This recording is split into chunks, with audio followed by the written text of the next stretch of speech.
Hey guys, hey guys, hey guys. Can you guys give me a mic check? Shit, please. Testing, 1, 2, 3, testing. Testing, testing, testing, testing. Let me see what you guys say. Good morning, everybody. Today is November 10th, almost Thanksgiving. How's the sound? Malmac says 1. So that means there's no background noise, right? Okay, cool. I can't wear these the whole time. I feel weird hearing my own voice. Give me 1 second, guys. Let me take a sip of my coffee. This is an old coffee mug. I always like to show you guys my coffee mugs. It says, "Strong is the new pretty." So, and inside it says feminist.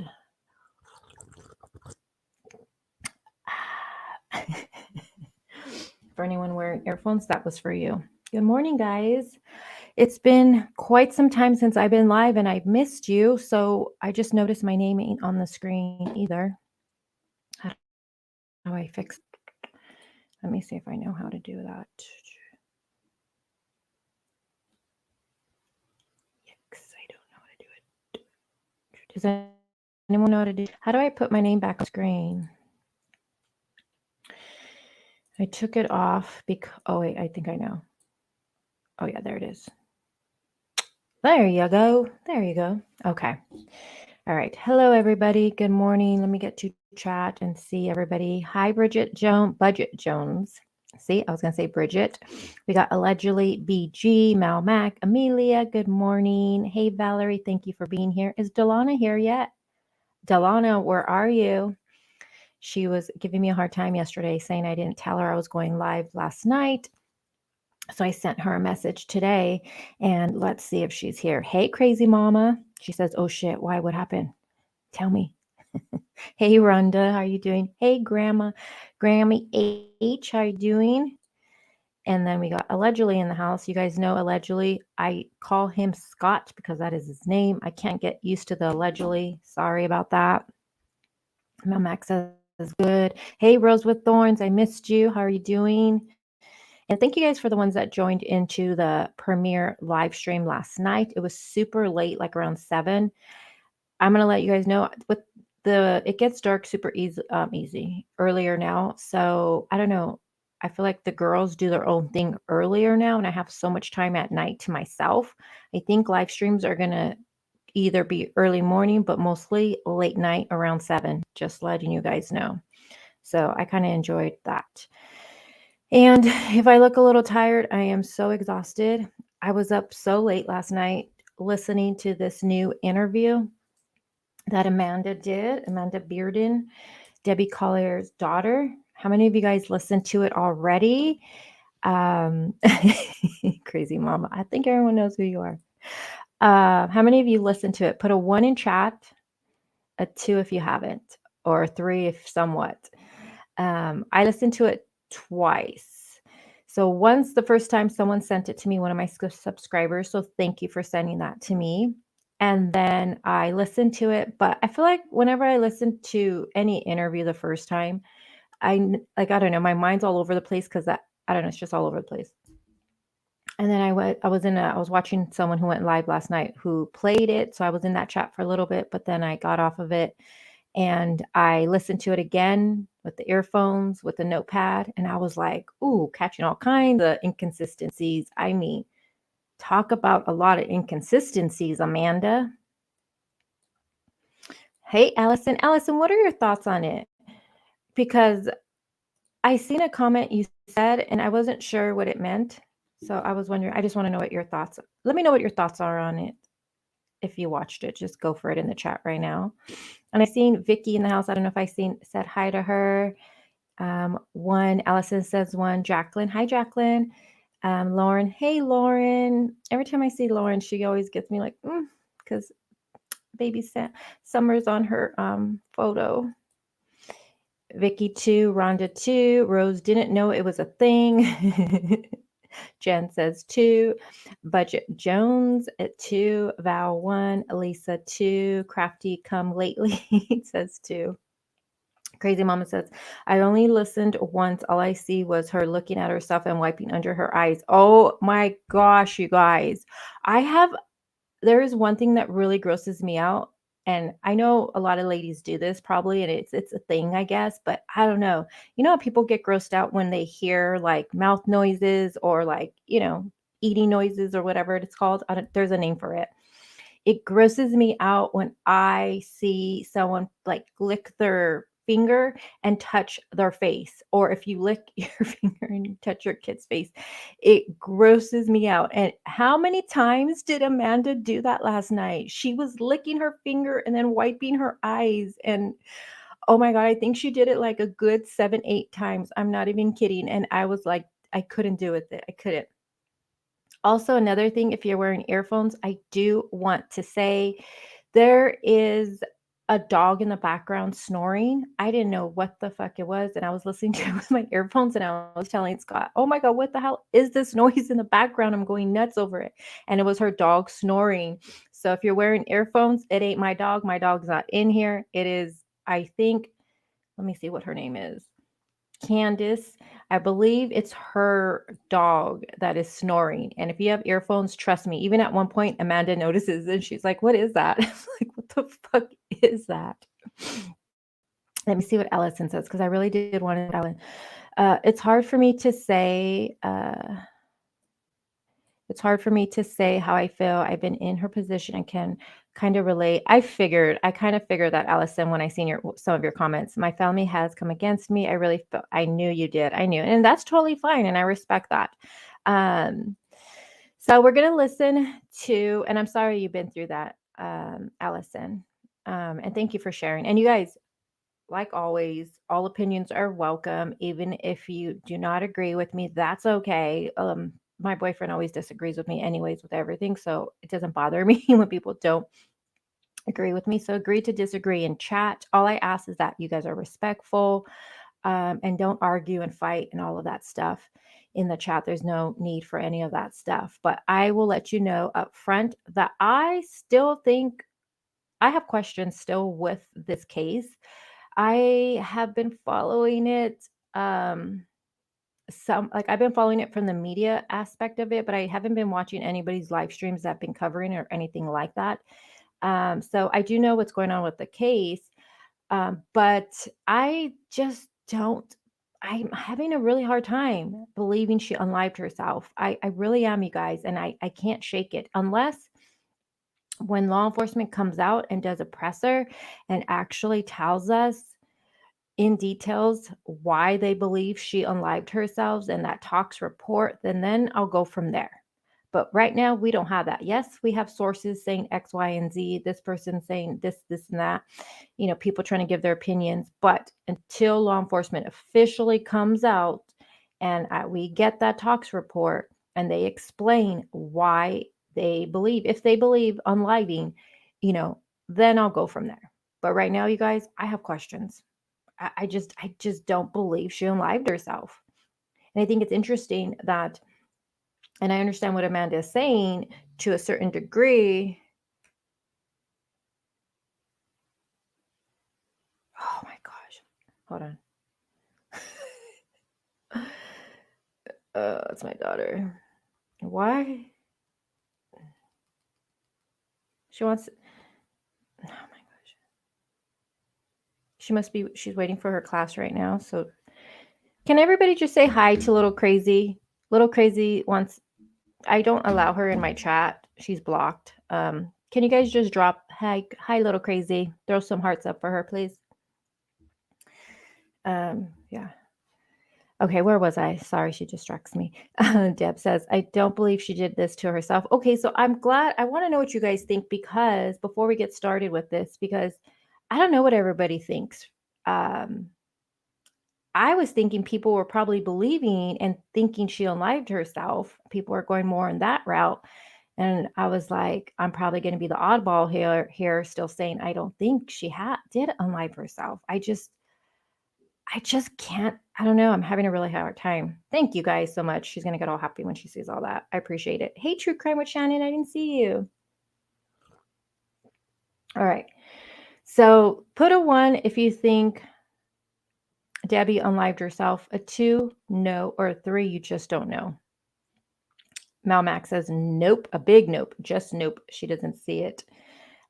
Crazy says Crazy Mama says I'm with you, and thank you guys. I appreciate you guys all dropping some love for Little Crazy. She gets happy when people call her Little Crazy. Don't know. BG says. Allison says a 2, sweet and sleuthy. Love the name. Says a 2. Hey Liz, what's up, my love? Let me see, Lauren. Her own son doesn't think Debbie at dollar store. I believe his notions. And let me add this to the screen already. And here's the thing that we're going to listen when we listen in the beginning. It starts off with is Rose says 2 all the way. So I see 2. I see some 2s. What was it again? 1, what was my question? Was it unliving 1, 2? No, I forgot my own shit right now, you guys. Well, if allegedly is saying 1, it must be no, because he doesn't believe she did. Okay, sorry. My daughter distracts my mind. Sorry. But one thing you're going to hear is that they go into, well, Amanda, she believes, that is her mother on camera. She believes it is, no questions asked. But then I did think it was interesting, but her brother has such, he's so opposite from what she's thinking. And it's very interesting. And I kind of feel there's something going on between Amanda and her brother. You guys let me know. You guys have probably been more in the groups with this stuff. And maybe you guys are seeing some of the stuff written in the groups. I've been staying out of it. So is there some kind of rivalry going on with the siblings here? Are they not getting along? Amanda does say that her own family, it seems like a lot of them, I don't know who, but they all accused her. They all thought that she had something to do with her mother's death. And she talks about that. And I'm like, oh shit, wow, okay. I don't know. So let's listen to this, and then I will be stopping, giving my commentary, just so you know. Scott, can you drop this channel's name in the chat, their link? I'm sorry, I don't have it. Now, Candace, what I've heard is Amanda's cousin. And then this crime on the record, I do not know. And I wonder, is he dating Candace or involved with Candace? I also don't know that either, because he kind of he jokes around saying like something like he knows what it's like to be with a Bearden, a woman, or something like that. And they're like laughing. So I'm wondering, does he know the family too? So I don't know if he does or not. Hey, Tony. I don't know if he knows them or not, but Candace is her cousin for sure. That's one thing I do know. But on the guy, I have no idea how he knows them. Now, the cousin, she's a little biased, right? Because that's the cousin. You can totally tell she has her cousin's back during this. The guy on the screen you're looking at, he tells Amanda straight out, he was one of them that actually thought she did it. He had his questions. But I also felt kind of like he was, I don't know, also holding back saying certain things, in my opinion. So yeah. Oh, they are together. Okay. Because at one point, when I was listening to it, I could have sworn he called her baby or something. And I was like, what? So, okay. So they are together, which makes a lot of sense. Thank you. Hey, Roxanne. Good morning.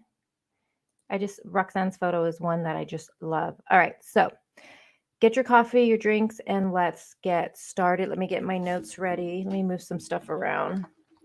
And if you guys haven't hit the like button, can you do that really quick for me while I do this? Let me just move things around. I want my notes in front of me because I took a lot. I took a lot. All right. Alrighty, let's get started.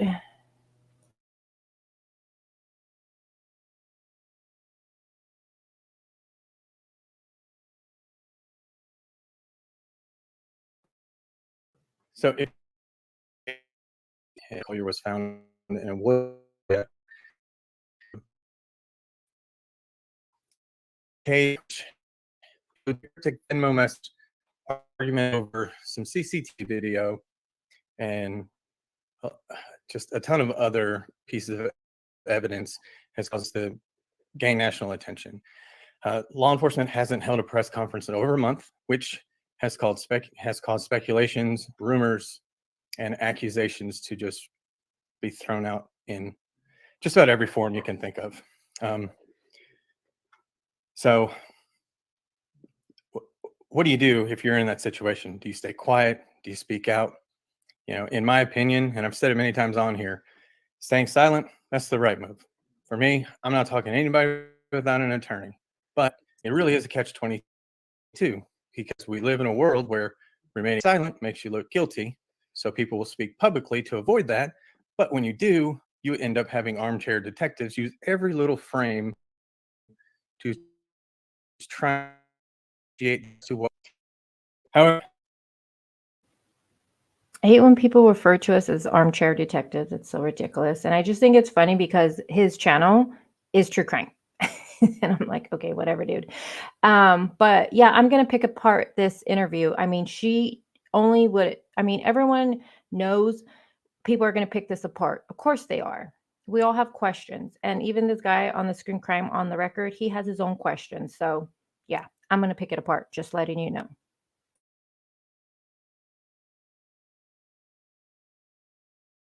you just eventually have to say enough's enough and you come out and you have to say something. And that's exactly why we're here tonight. As most of you know, Amanda Bearden is Debbie Collier's daughter, and we are very excited to have her on with us tonight. Amanda, thank you for joining us. Absolutely. Thank you for having me. Chris and I, a lot of other people, we've received probably hundreds of messages from others. We want to offer our sincere condolences to what's going on with this to you and your family. I'm not sure a lot of us can actually grasp what you're going through and what your family's going through to not just lose a mother, but in the way that you did. So we just want to say, we feel for you. And during this interview, there's a lot of questions, and it's just a conversation. It's just the three of us talking, and there just happens to be a couple of people listening. So, but as we're going through these, if there's a question that you don't feel comfortable answering, just let me know. With that being said, though, there are a few that you are going to have to answer because not only the people watching, but I want to know too. So, I mean, obviously, my family, some phone calling, something that we do want to make sure that we can get the answers from you. But first, get into that. I really want to talk about your mom because so many of us know her just by what happened. We know her from just a CCTV video. We don't really know who she is. So can you tell us a little bit about your mom and like what kind of relationship you had with her? My mom was my best friend. She was a consistent source of joy, support, and love for me. Um, she, I'm sorry, I'm kind of scrambling here. It's understandable. Yeah. She,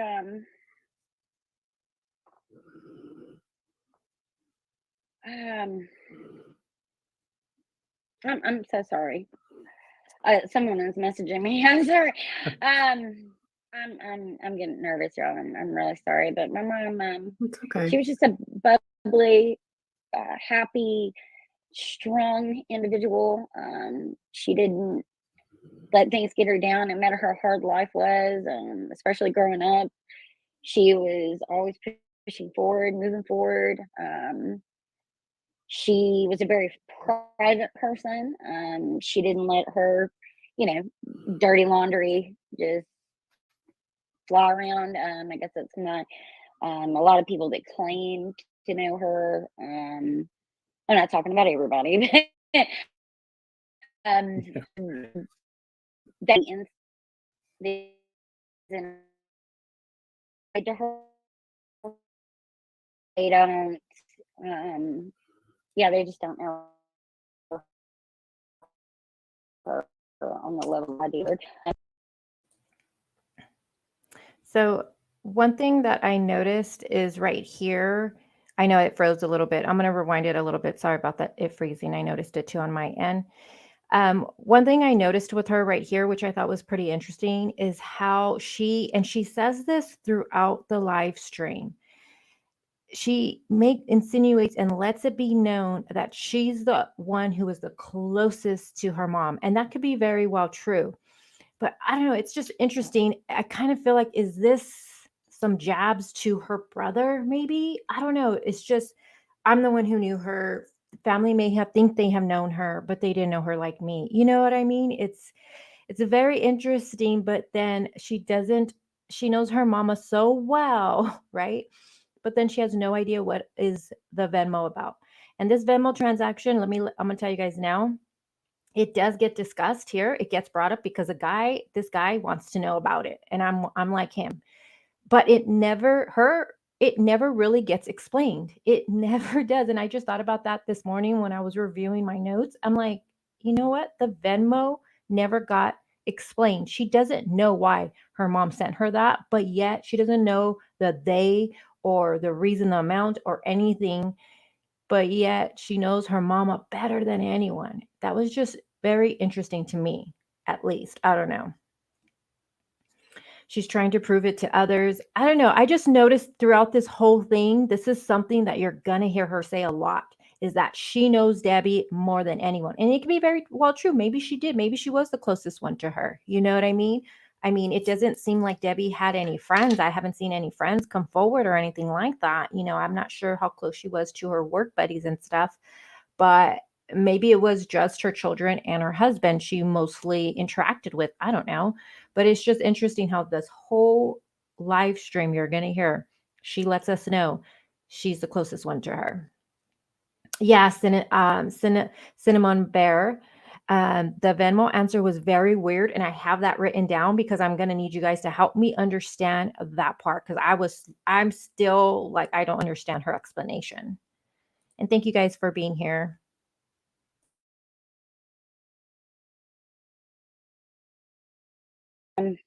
Was big on following. My mother still lived in Georgia. Anyway, I'm not going, but she was about Sunday dinners and growing up. I guess it was about I was like 15 or 16. Her and my dad split up. They got divorced, and mom was so big into like holidays and stuff that we made our own traditions.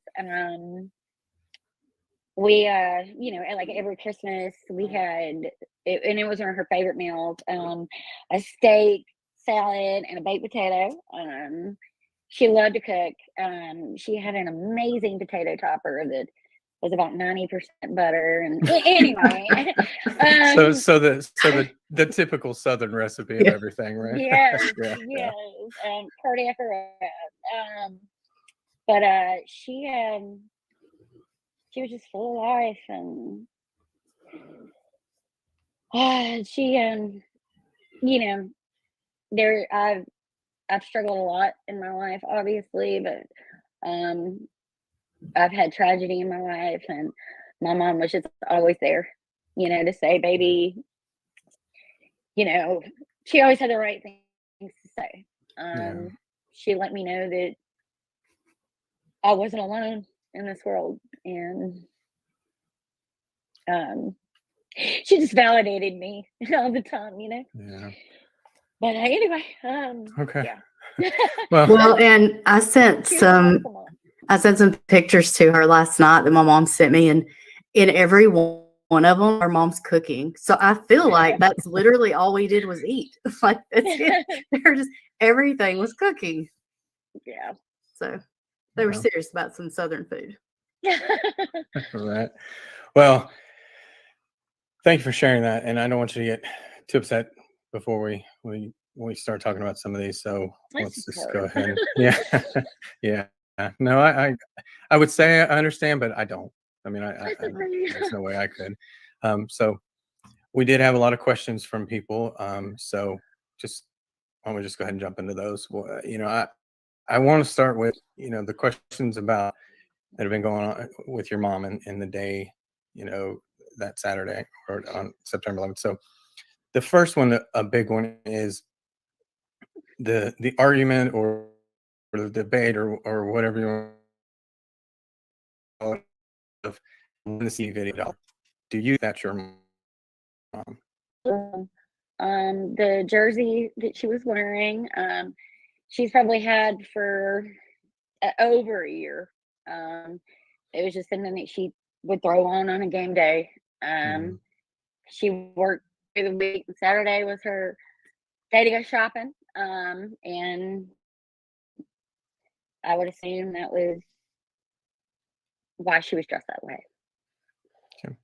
I know there's been some talk about people wearing white tights, but if I remember correctly, she had very Caucasian legs. So those are her white legs. Mom tights anywhere. Sorry, I clicked the wrong button if it took it off the screen. So let's talk a little bit about this. Now, I don't know. It's interesting to me. And again, okay, so the brother, he was very adamant that he questions if that's his mom, right? I personally think that's Debbie on the surveillance at the store. I don't know about you guys. I think that's her. But the brother is like, he's never seen his mother wear shorts. And that's a big thing to say, right? I would think that the child would know that, the sibling would know that. But then Amanda doesn't mention anything about shorts. And she's like, that's absolutely my mother. And I think that's her too.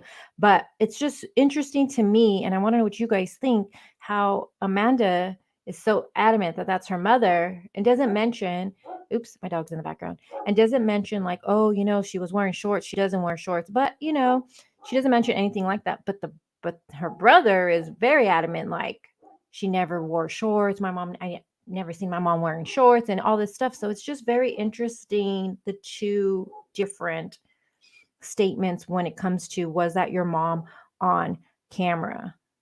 And Lauren says, I think mom was Amanda's using buddy. They validated and enabled each other. So do you think Debbie was doing drugs, Lauren?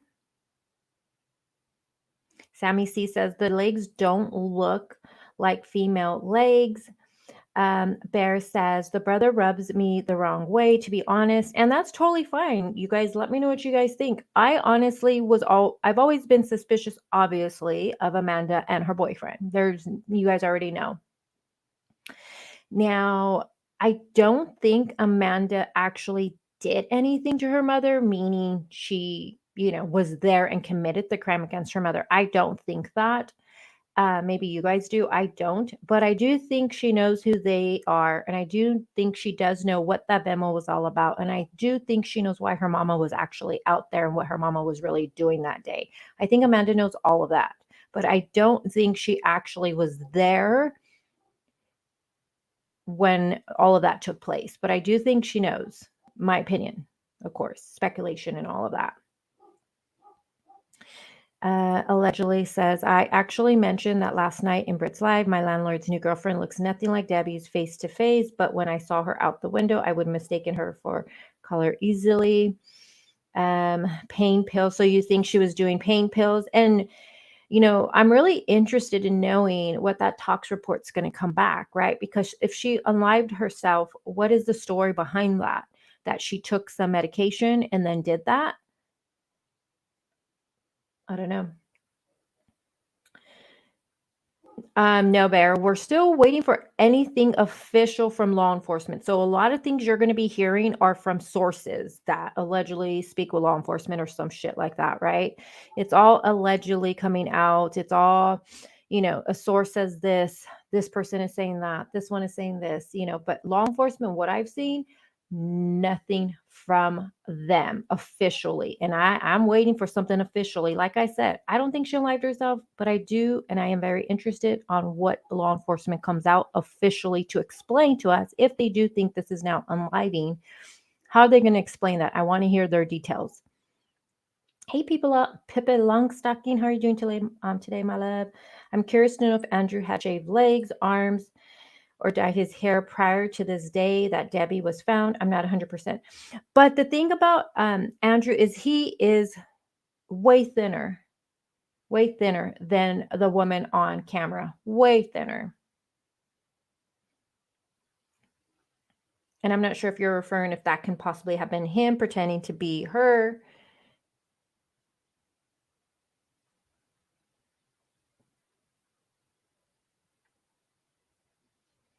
Sunny says, I think it was an accidental death.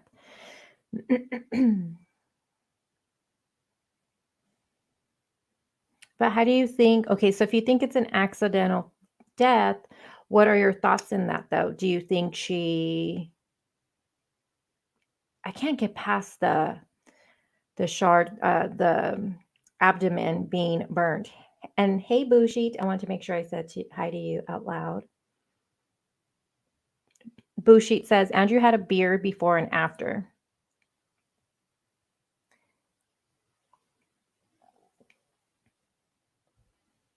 Yeah. Oh, yeah. You can buy that anywhere, Allison. She says you can buy a blonde wig and a visor at Amazon. Yeah, you could get a blonde wig at freaking Walmart. You know what I mean? You can get that stuff anywhere. You think Bear says the fire seems accidental.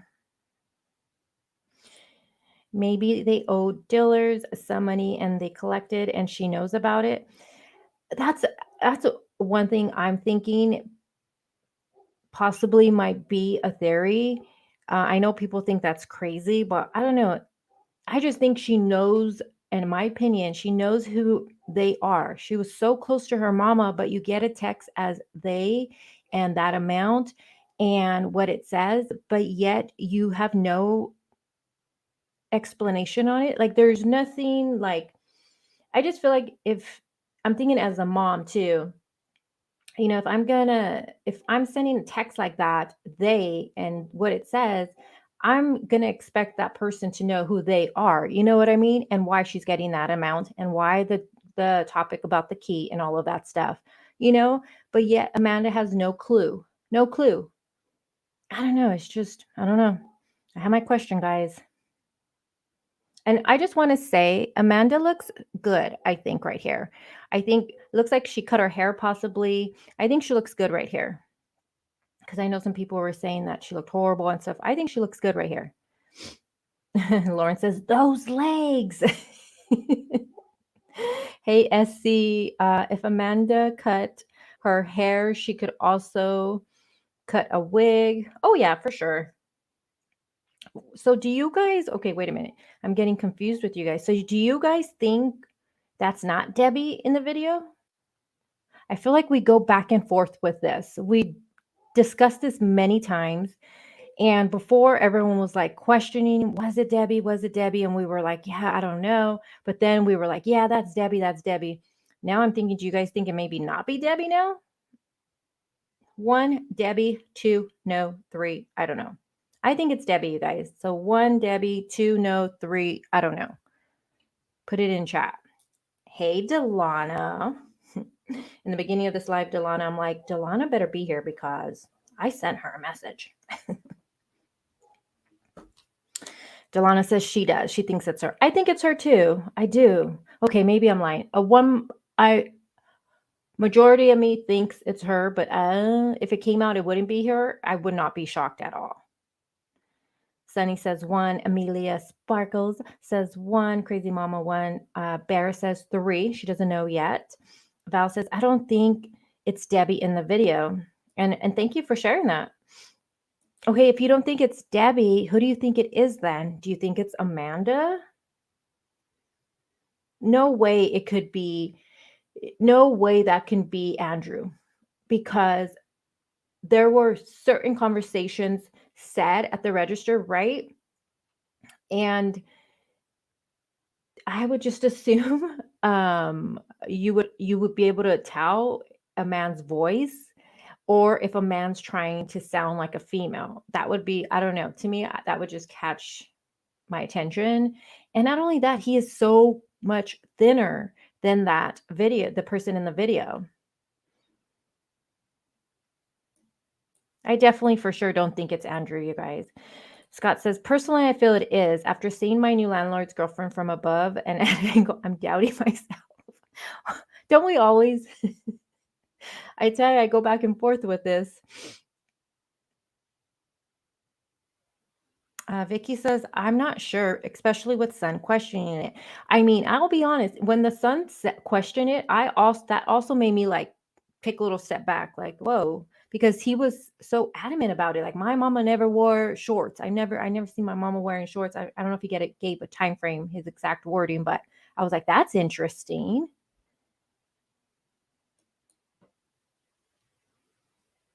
Boo. Oh, the shoes are a topic, that's for sure. A lot of people have commented on the shoes because they said the size, they look so big, and yeah. Bushit says, I could better make a choice if I knew the shoe size. Pippi Longstocking says a 2. Lauren says the hat she has on, keeping her face covered throughout the shopping trip. I would like to know, a visor, is that something that Debbie will wear often? You know what I mean? Because if she never wore visors, that would stand out to me too. I'd be like, that's interesting. She never even wore a visor before. She doesn't even own a visor that I know of. And then you see her wearing a visor, that would stick out to me too. She's wearing leggings, not shorts. Purse is in the way. To me, it looks like shorts.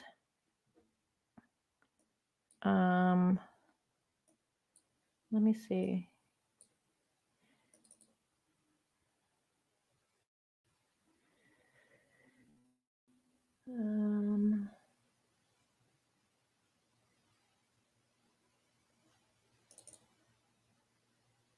Yeah, no, no, wait a minute, because I'm pulling the photo up. I'm looking, hold on.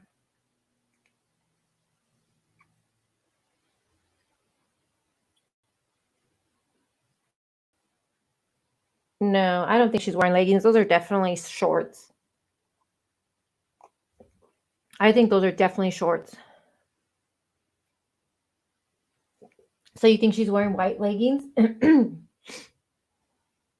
Sorry, I'm looking at the photo now. Those are definitely shorts, in my opinion.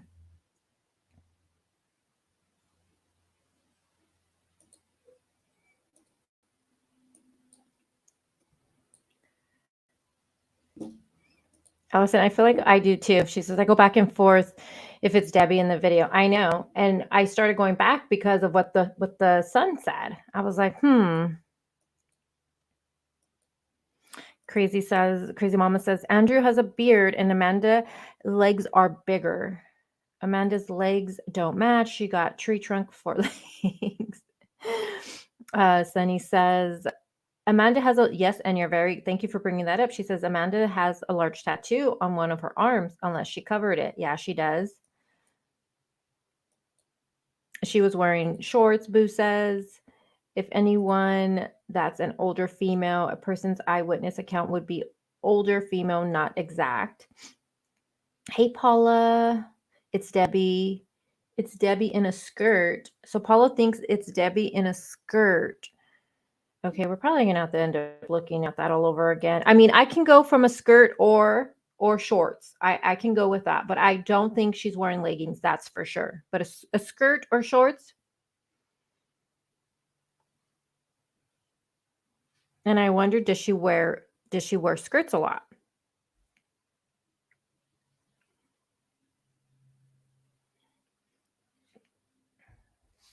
Very good point, Melmac. She says, why wear a silly sun visor that was never reported being found on a rainy day?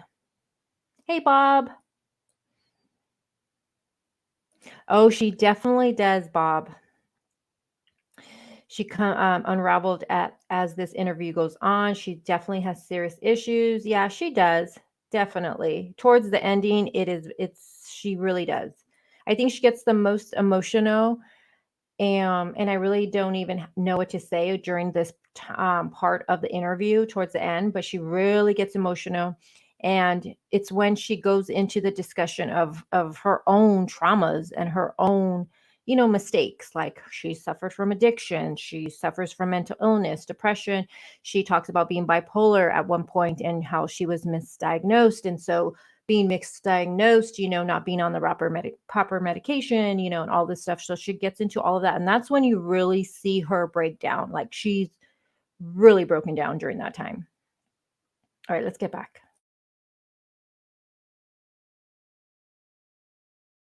Never tired.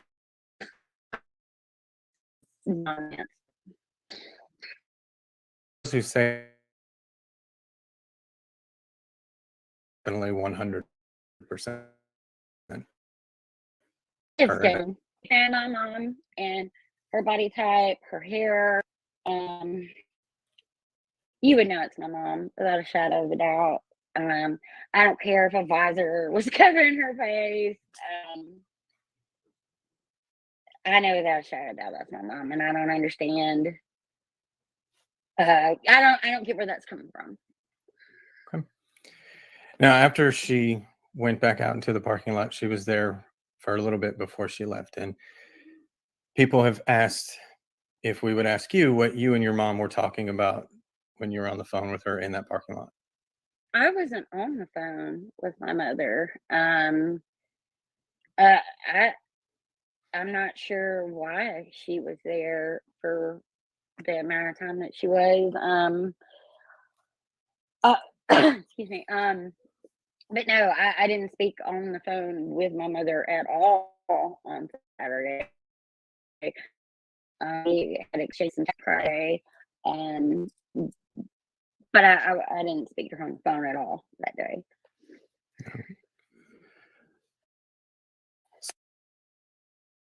So the Hold on. So she said prior to that day. I missed that. Okay. So I don't know. You see how when she gets into it, how she like coughs or whatever to the side? That was really strange. So she's saying that day, which would have been Saturday, right? We're talking about Saturday. She's talking about Saturday here because it gets kind of muddy for me. So let me go to the most current comments so I can see what you guys are saying. Okay, I'm there. So Saturday, right, is when... Are we talking Friday or Saturday here? Is she talking Friday or Saturday?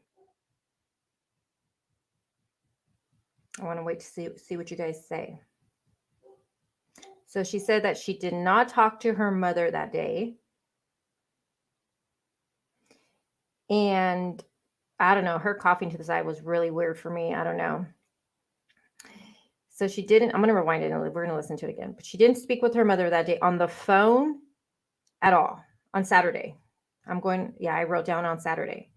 Now, no phone call, but she says she had exchanged some texts prior to that day. So I'm assuming she's talking about Friday. These texts came in, right? Does that make sense to you guys? So she's saying that she did not speak to her mama on Saturday at all on the phone. She says she exchanged some texts prior to that day. So I'm assuming she's talking about she spoke to her mom on Friday, right? Yeah, I know. I thought the same thing too. I thought that too. Ellie stated after having the phone records right. Yes. And I need to go back and listen to it again because he does get cut off in that though. So I'm not even sure anymore if law enforcement was were they referring to the day of her going missing? Like I'm confused by all of that now. I think she's telling a lie right here, major. Something's not right here for me. It definitely was interesting how she stopped, coughed, and look at her face. Let me rewind it. We'll listen to it again. Yeah, thanks, Scott, because I knew we talked about this because this is something that we both noticed. So the pressers specifically stated Amanda was not at the Family Dollar. Yes, they confused what was said. We know she spoke with her that afternoon. But she's saying that she didn't speak with her.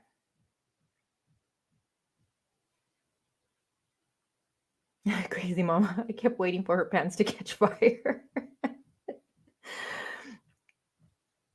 Let me rewind this a little bit. Hold on. Because this is one that I'm like, and you guys know I'm not good with rewinding shit. Hold on.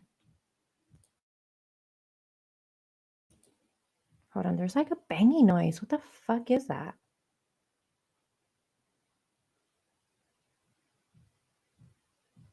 What is that, dude? I'm here alone. Hold on, guys. Hold on. Give me a moment.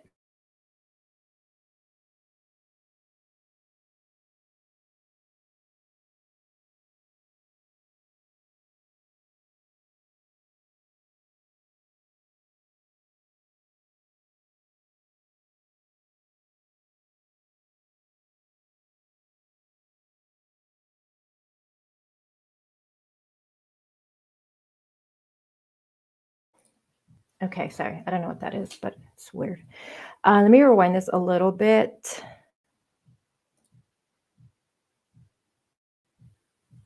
Okay, hold on. I didn't speak on the phone with my mother at all. I don't care if a visor was covering her face. I know without a shadow of doubt that's my mom, and I don't understand. I don't get where that's coming from. Okay. Now, after she went back out into the parking lot, she was there for a little bit before she left, and people have asked if we would ask you what you and your mom were talking about when you were on the phone with her in that parking lot. I wasn't on the phone with my mother.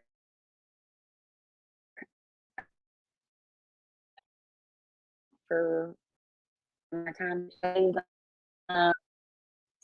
Excuse me. But no, I didn't speak on the phone with my mother at all on Saturday.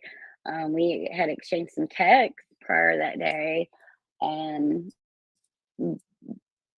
but I didn't speak to her on the phone at all that day. All right. So, yeah. So she didn't speak to her mama at all on Saturday. She exchanged some texts. She just said that right now.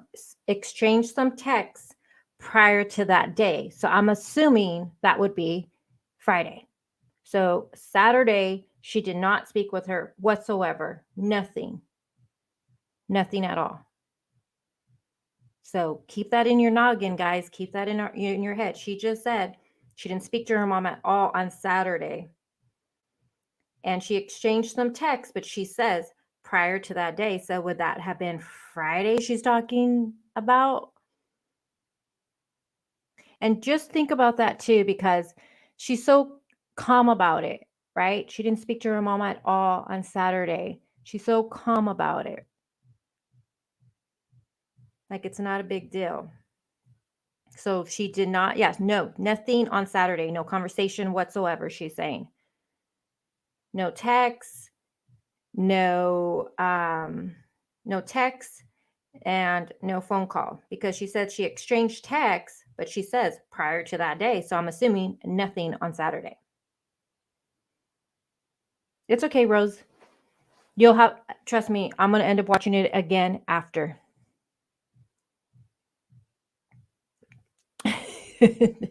She says it. I'm not trying to confuse you. That's what she just said. That's what she just said. She said that she did not speak to her mama on the phone on Saturday. She exchanged some texts, but no. And then she says, prior to that day. Yeah, thank you, Boo. Text prior to that day. So was that Friday she's referring to with the text? But she did not speak to her mom at all on Saturday. And she's so, I'm just realizing it right now because I've seen this whole thing with notes.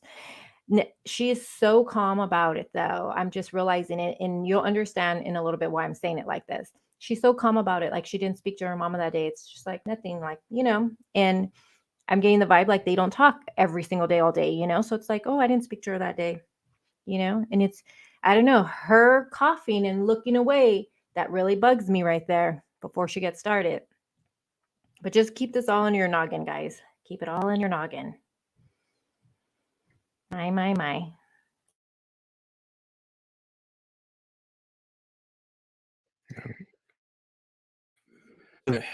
There's been some talk about the text to Jeffrey not going through, and then the Venmo. Do you know when those were sent? Like, did she send the Venmo in the parking lot and then the text later, or was there a different order? Like, how did that? Which one was sent first? You To my know? understanding, she had texted my brother actually first, and then I had received a I see Vicky's comment. We're going to listen to it again. I see Vicky, what she's saying. All right. So Vicky's saying, I thought she meant text prior that day, meaning Saturday. Let's hear it again together. Okay. Let's do this again. Scott, what are you thinking?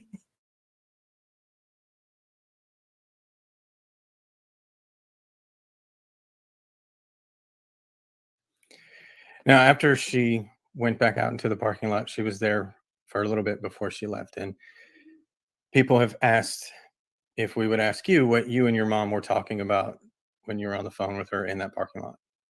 I wasn't on the phone with my mother. Uh, I I'm not sure why she was there for the amount of time that she was.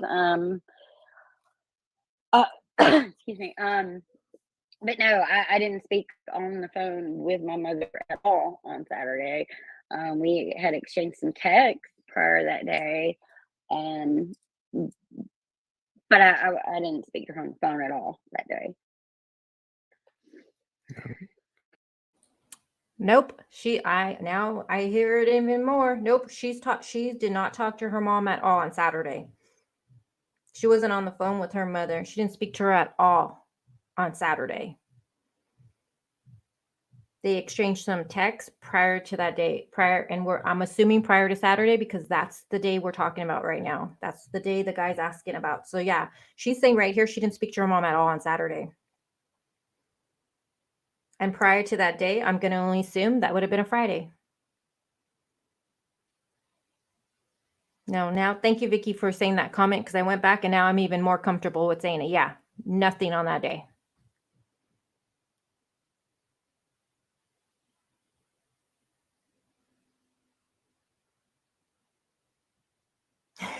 Julie. Yeah, so I don't know. That's how I took it. Let me know how you guys took it, but that's how I did. But to me, she didn't speak to her mama at all on Saturday. And it's interesting how she just talks about this part right here. It's very interesting to me. She doesn't say prior to. She didn't say to. Let me see. Oh my gosh, you guys, here we go again. Hold on. Hold on.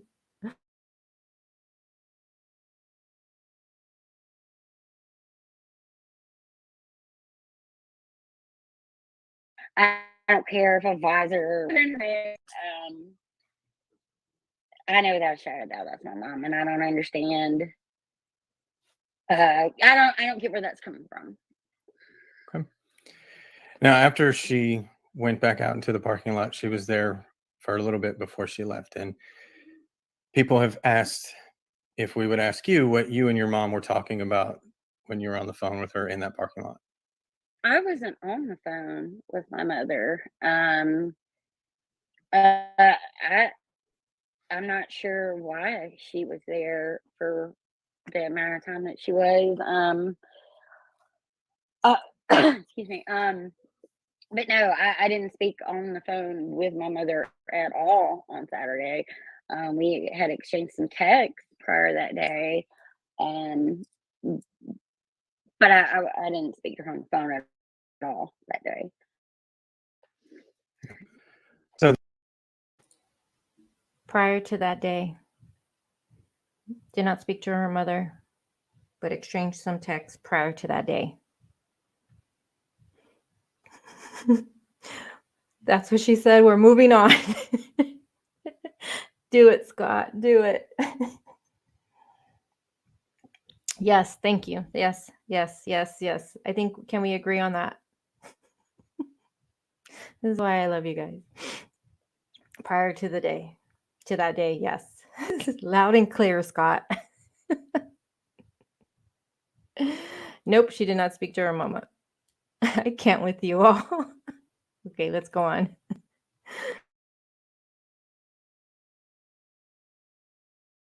Then some talk about the text to Jeffrey not going through, and then the Venmo. When those were sent, like, did she send the Venmo in the parking lot and then the text later, or was there a different order? Like, how did that? Which one was sent first? To my understanding, she had texted my brother actually first, and then I had received I'm sure the whole world can go back and look, but the Venmo that I had received was at 3:17. Yeah, 3:17 p.m. But yeah, it was in that order. The Venmo is one of the biggest things and the biggest questions that we got. But I will tell everybody we're gonna skip that for a second, because I want to just focus on that in a different section so that we can talk through that completely, and we're not trying to put it in the middle of this. So, like I said, we'll talk about that in a bit. There isn't any record or anything that we've seen or read where she had sent anything to Steve. Do you have any idea why that may be? I'm definitely not gonna sit here and act like or say anything derogatory about my stepdad. He has been very supportive. He's listened to me. We've kind of cried together, even. That I can answer. But I do know that her children always been the main focus in her lives, and the two people that she loved the most. So, I mean, I guess maybe that's why. And babe, if you have any questions, feel free to interrupt whenever. So police came out initially, said it was deliberate and intentional, and led everybody to believe it was homicide. They later came back and kind of walked that back a little bit, saying that it may not have been murder. You've come out and said that you believe it was suicide, correct? Yes. Okay. And kind of, if you don't mind, like, what is leading you to that conclusion? I'm not. There are key intimate things that were shared with me that I don't feel. I'm not a place in authority to say things and then, be accused that I'm lying, or, my opinion just doesn't really matter, I felt like, at this point. But no one saw her that day prior, on Friday. There were actions. My mom was like giving away things that, now looking back on, I'm like, well, that was weird. She had made some comment. It just almost seemed like she was giving me all of her things. There was some comments that she had made. She had taken that whole week off, the week of this happening, off from work, and Okay, I have to stop it before it gets too far with it. So she's saying no one saw her Friday, but didn't the husband see her? I'm confused by that comment with her. She says no one's seen her Friday. And then she's saying that, she can't share some of the things of why she believes she unalived herself. But then that she's saying that Debbie started giving her a lot of her belongings.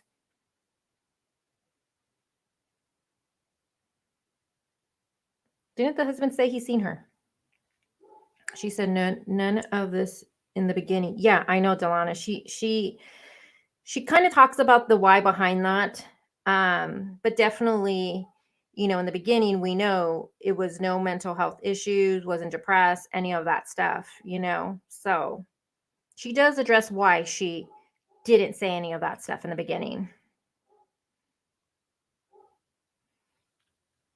Boo says, wasn't there an argument overheard by the neighbor on Friday? We don't know, though, who was arguing.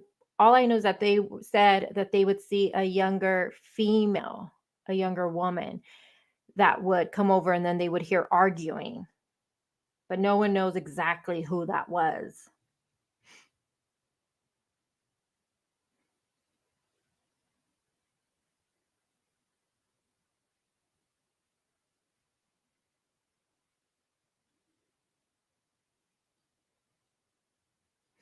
Perry says no husband didn't see her. He left very early in the morning, but said her car was there. They sleep in different rooms. Yeah, because of the snoring.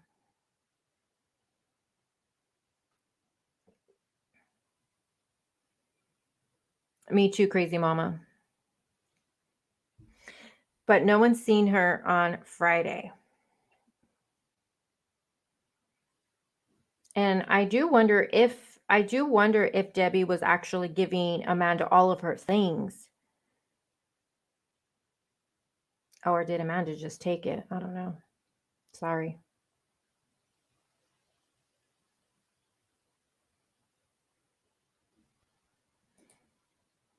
Didn't husband say he hadn't seen her since 9 p.m. Friday as they were going to bed? Well, because she's saying that no one saw her Friday.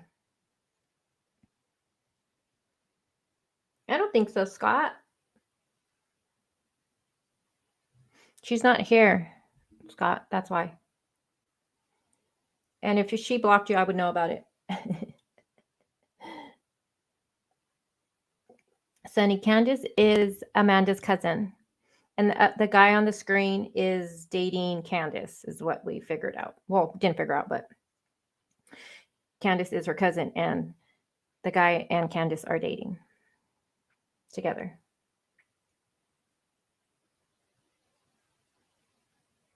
No, they're cousins. They're married. Okay, so the Candace and the guy on the screen are married. Thank you, crazy mama.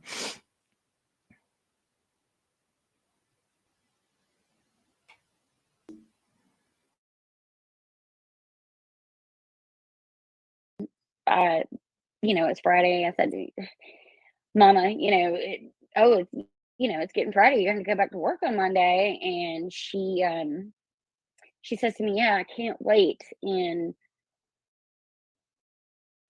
that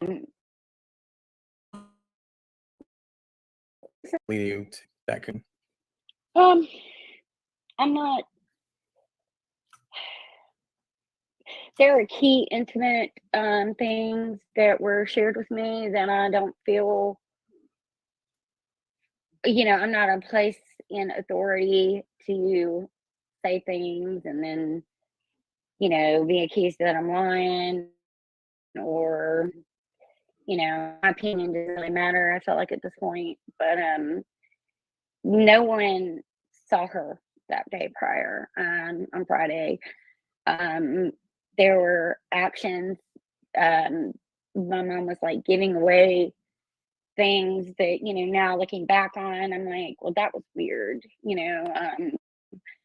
She had made some, it just almost seemed like she was giving me all of her things. And there was some comments that she had made. She had that whole week off, the week of this happening off from work, and it's Friday. I said, Mama, it's getting Friday. You're gonna go on Monday, and she says to me, yeah, I can't wait. And I was like, Mama, what kind of sense does that make? Like, who looks forward to going back to work? She said nothing. It's just the saddest. I mean, even when I seen her Friday, because we hadn't seen each other in a minute, I saw tears in her eyes. Even when I seen her on Friday, because we haven't seen each other in a minute, I seen tears in her eyes. She just fucking said a little while ago, no one's seen her on Friday. What the fuck? Explain that one, Amanda. You just said no one saw her on Friday, and now you've seen her on Friday, and she had tears in her eyes. I can't right now.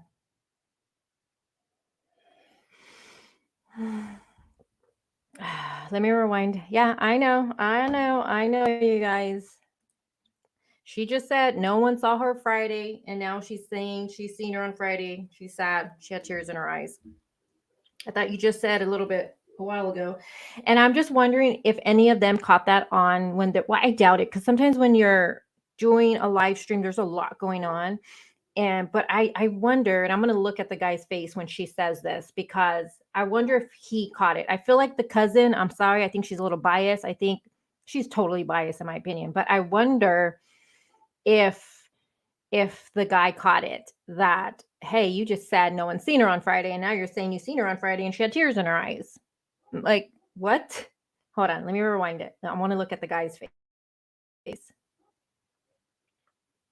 And sorry, when I rewind, I go too far. I know, sorry.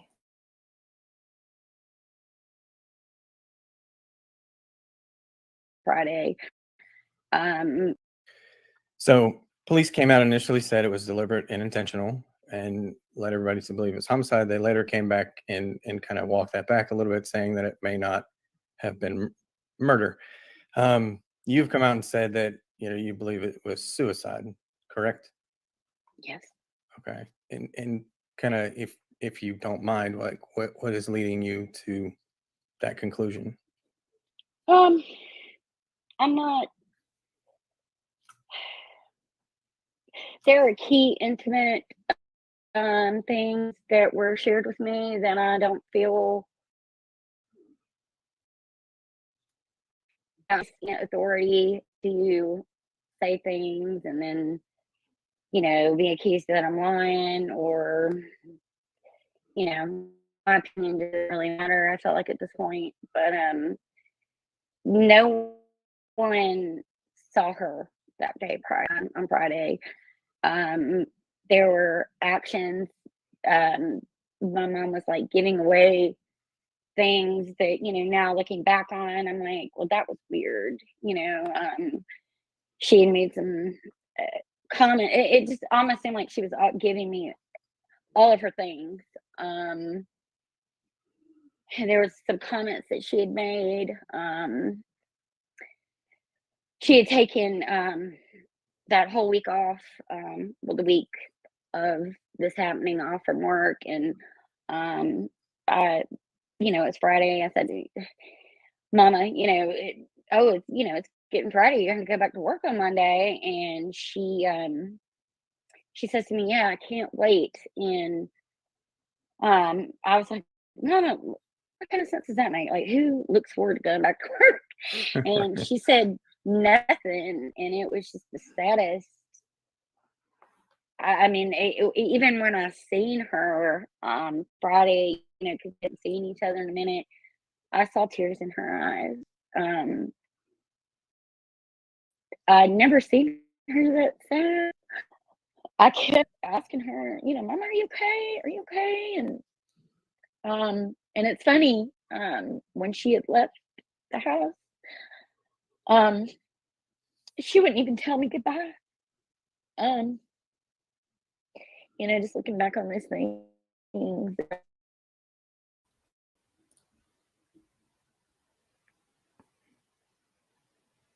She had tears in her eyes and she wouldn't even say goodbye. Very interesting little details. I don't know, you guys. You guys can say it's a contradiction. Is she getting her days confused? We can talk maybe for the sake of an argument. But I'm sorry. She's flowing with the story right here. And you guys heard her. She said no one's seen her on Friday. And now she's seen her on Friday and she had tears in her eyes and she was so sad. Debbie was so sad when she seen her Friday. Tears in her eyes. And she wouldn't even say goodbye. Can I get some red flags all up in this chat? Red flag for me here. This is a huge red flag for me. I'm gonna have to make a little clip of just this. This is huge for me. Maybe she's getting her days wrong. I don't know. Wow. She had tears in her eyes and she wouldn't even say goodbye. Interesting. Very interesting. I thought you didn't see her Friday.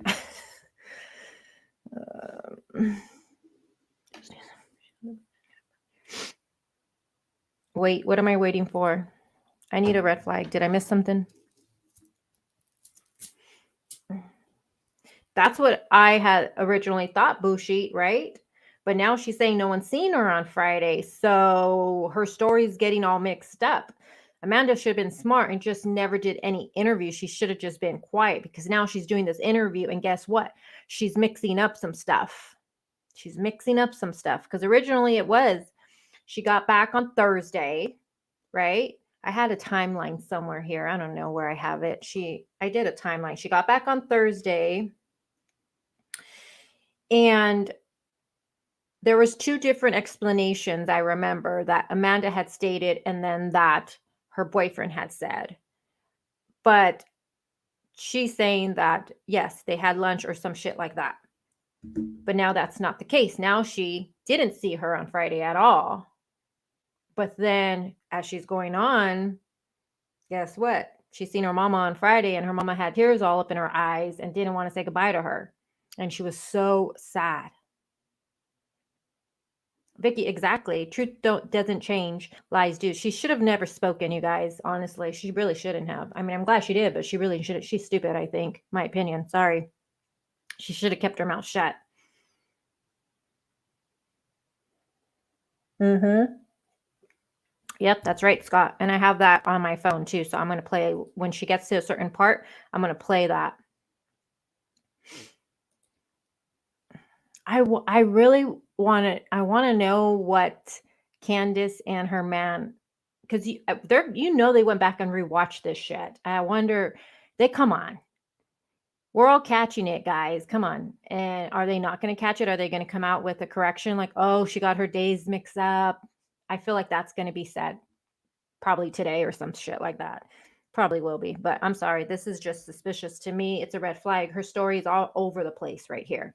But it is interesting that the last time she sees her mama is so depressed. But why didn't you mention any of that before? Maybe she didn't want to put that out there. I kind of can go that route. But your mama is so depressed, tears in her eyes, and she wouldn't say goodbye to you. This is a red flag for me. Huge red flag.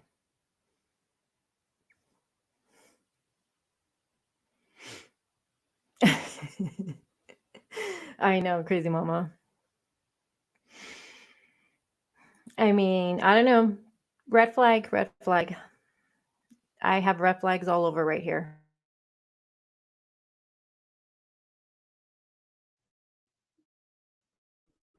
I mean,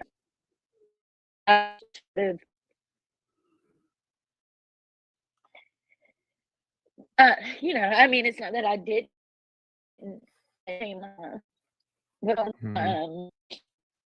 but I think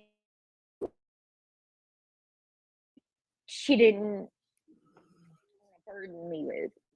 I mean, Yeah, and babe, that's Candace, that's not uncommon. No, not at all. I think a lot of times it's so hard to get through the denial phase because they either saw no indication whatsoever, or there were things that they didn't see at the time that they're looking back and thinking, oh my goodness. And it's so hard for them because they start thinking they should have seen it. And so that upsets them, and they just automatically are like, no, that couldn't have been it. But you don't know. Like, you don't know. Yeah. You don't know what's going through somebody's head. I mean, people seem very up until the minute sometimes. I mean, you couldn't have known. my mom was so strong too. I mean, I can't stress it. I mean, Yeah. she's a woman I've ever met. And I think I am biased, but I just never in a million years. Yeah. And Sorry. you don't have to apologize for being upset. Just a couple other questions that some people had about one was, people were asking if she was attempting to make it look like a play for life insurance purposes? Life insurance policy. I mean, I don't really know or think whatever who else that would make you think that's your business, but I think the reason my mother, that then my text read the way that it read was because she knew that I battled with mental health, some pretty serious. Sorry, I keep pressing the wrong button. It's making it lag off. Sorry. Fat fingers. I need everyone to listen right here. Get your earphones. Listen. This is the only time they really, and I think it's right here. This is where they go into, I think, the Venmo. I think this is it. Listen to her explanation of it that I am so confused by. I think it's right here. I think. Let me rewind. Okay, hold on. Listen to right here. Wait, let me see. There was a comment I seen I wanted to say something about. Where did it go? Where did it go? Yeah, the licking is going to start, you guys. Boo, why was she off? And that's a question I had, and that can be easily verified. So I believe she probably did take the week off because that's something law enforcement would have checked out right away. I'm wondering that too. Was it part of her vacation that she just, vacation time? Did she take it off for something personal? I don't know. But I mean, if you think about it, Amanda, when she talks about this, honestly, like if you didn't know the case at all and you just watched this interview here, honestly, I would feel like, my gosh, I would feel like, man, this mom, she probably, if I didn't know the details, okay, of how she was found and all of that stuff, if I'm just hearing this for the first time, I would think, like, God, this lady unlived herself and she took a week off. She was probably planning for it. She was so sad the last time she seen her daughter. She didn't even tell her goodbye. She's giving away all her things. It just sounds like in Amanda's narrative that Debbie was super depressed and that she unlived herself, which is interesting because that's definitely not what was pushed out in the very beginning whatsoever. But I do wonder why she did take that week off. So I do have that question too. Boo. Delana, I'm not buying anything she is selling.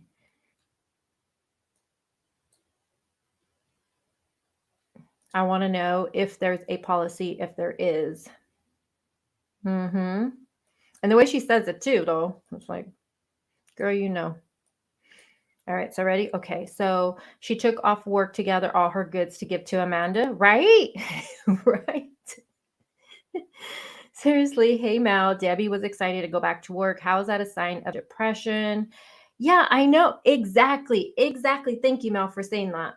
So she's excited to go back to work, but then Amanda immediately took it in her mind. Why would you be happy to go back to work? And then all of a sudden she goes into her being so depressed when she last seen her on Friday and she had tears in her eyes and all of these things.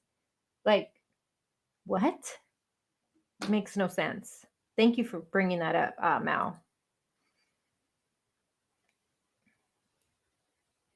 That could be true, Scott. That could be very true. Good point. She could have took it off to help her daughter. She was moving back. Very true. Could have been. Sunny says, maybe Debbie was going to rehab trying to figure out where she was before Family Dollar. You mean going to rehab for herself?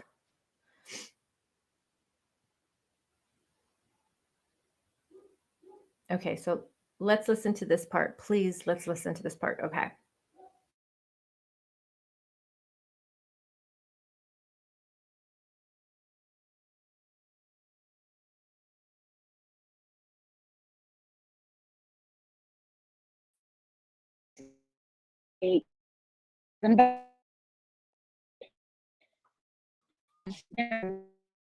Near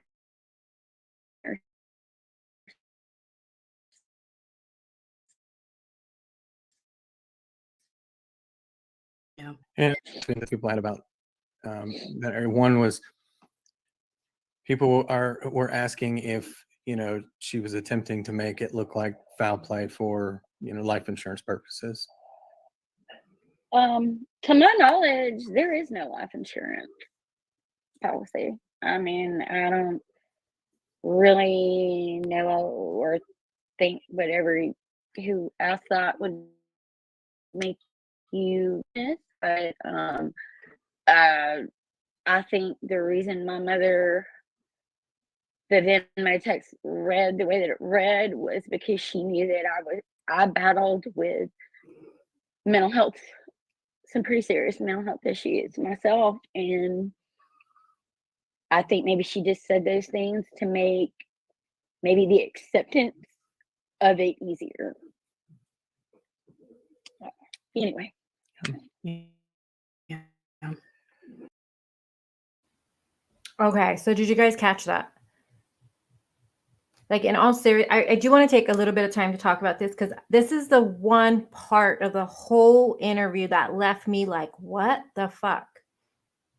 Like, what the fuck? So they're talking about life insurance, and she immediately goes into this Venmo saying, I think the reason, and it's not exact verbiage, but I think the reason my mother, the Venmo text read the way that it read was because she knew I battled from mental health issues. She said those things to make it maybe acceptance of it easier. I don't understand that whatsoever.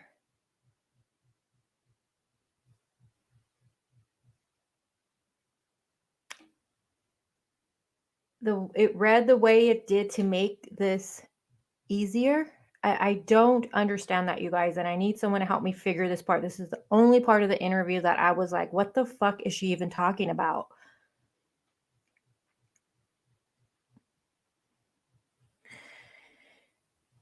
Oh, definitely, Scott. Definitely. Okay, True Crime Diva. Make sure when you get to this part you comment, and Replay Gang comment, because I don't understand this part whatsoever. And everybody on the screen is like, yeah, I get it. And I'm like, I don't fucking get it. Like, am I stupid? I don't, and probably I am right now, because I don't comprehend what she's insinuating right here. I think the reason my mother, the Venmo text, I think it's also interesting also that they go from the life insurance and she immediately goes into the Venmo, but whatever. I think the reason my mother, the Venmo text read the way that it read was because she knew I battled for mental health issues. Said those things to make it maybe the acceptance of it easier. I don't understand that. Sorry, just don't.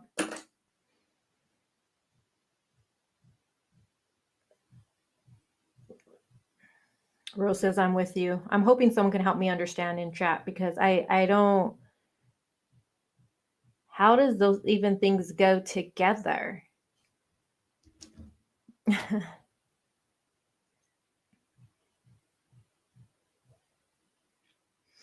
Sunny says, they is the demons in Debbie's head, referring to mental health. No, I understand that, but I don't understand what her explanation of why it read that way to make it easier on her, the acceptance of it easier on her. Like, I don't understand those things. Can you guys get that? I should have put subscribers only.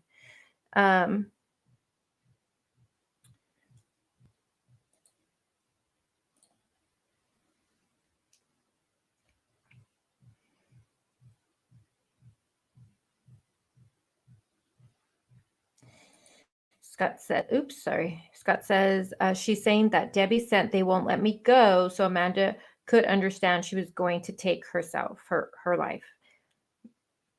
It doesn't make no sense to me. Hey, LFT. She says, I call BS. Why didn't she say any of this beforehand or when her mom was missing? P.S. Hey, hope you're having a good day listening. I agree. Well, she kind of goes into a little bit of that explanation during this of the why she didn't say all of this, because this is a huge difference. And I guess I can kind of understand the reasoning she gives, but I agree what you're saying. She didn't want Scott, stop it. No, you don't. Crazy mama. She didn't want Amanda to think she'd done it to herself. Weird. Yeah, I don't know. This whole part was just weird for me to be the whole interview. This is the one.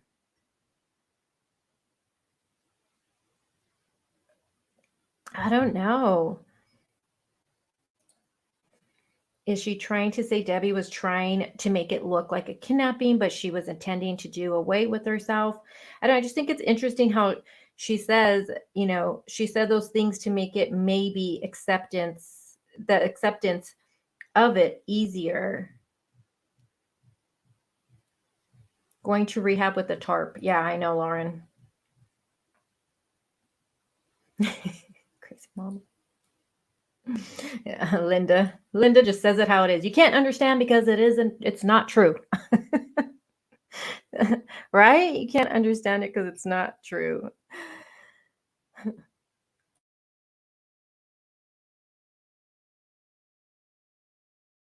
And some of also why she didn't do it closer to home or in a different area. Why was she there? Do you have any ideas as to why?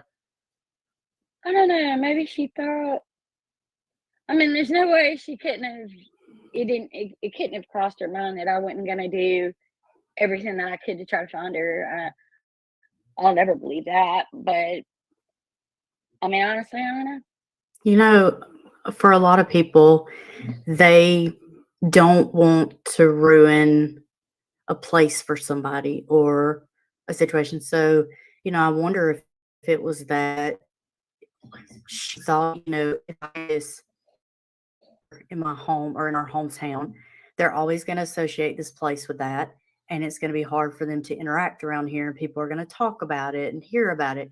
And so she went far enough away that she thought it would stay private. Little did she know that it came about the way it did, that it blew up in the news. Unfortunately, She I would don't know. never have No. left you being accused of this, ever. My mom would be very ashamed Yes. of people that have cyberbullied me. She'd be rolling over in her grave right now. Absolutely. But anyway. Well, I'm going to ask you this question only because it was asked by a few people. Is your mom making meth in the forest? Oh my God. No. That one I actually laughed at. My mom's never done drugs a day in her life. Whoever said that and started that, you're a horrible person. I can't help that. But no, absolutely not. My mom had back problems. She struggled with back problems her entire life. And sorry. I mean, she took the medication that was prescribed to her, but no. Yeah. I didn't think so. I didn't think that was the thing, but yeah, people have asked, so I just wanted to make sure, because we did get a ton of questions, and we did our best to kind of put these together so that way we could get through as many as possible, but there were a lot. But I wanted to make sure, because that one was asked a few times, I wanted to make sure we cleared that up. I want to kind of go on to you on that day, the things that you did and that. But so we're going to get to Venmo in just a minute. I know that's probably what everybody wants to know. But the message was sent at 3:17 according to records. So when did you see it? It's about 5 o'clock. Okay. And everybody, they want to know, like, why did it take you so long to see the message? I was, I mean, as most of you all know, I'm so sorry. I got makeup in my eyes from crying. I was cleaning. I was steam cleaning my carpets. And I'd stopped, because me and my mom normally go back and forth all day. I was like, you know what? It's been a minute. I hadn't heard from her, and I don't know.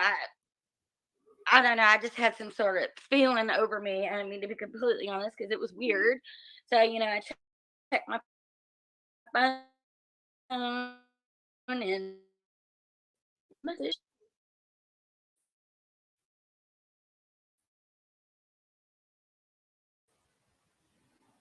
And sorry, I keep booting my own self out. Sorry about that. I'm going to rewind it. But she sees the message at 5 p.m. She's just cleaning. I can't take all of the licking and stuff. Between that and the dog that you hear snoring with the earphones on, I'm dying, you guys. I'm just dying. So 5 p.m., she saw the Venmo message. She was steam cleaning her carpets. Her and her mom, they go back and forth all day. So they talk all day long, okay? And she said it had been a minute since she heard from her mom. And then she just happened to get this feeling. And then she goes, looks at her phone, and then there's the Venmo message right there.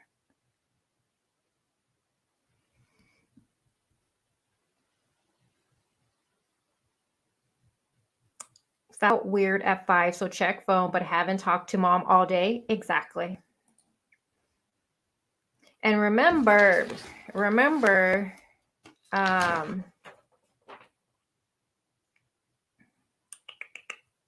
let's see. When she talks about not speaking to her mom on Saturday, it was just so cool, right? About it, how she says it though.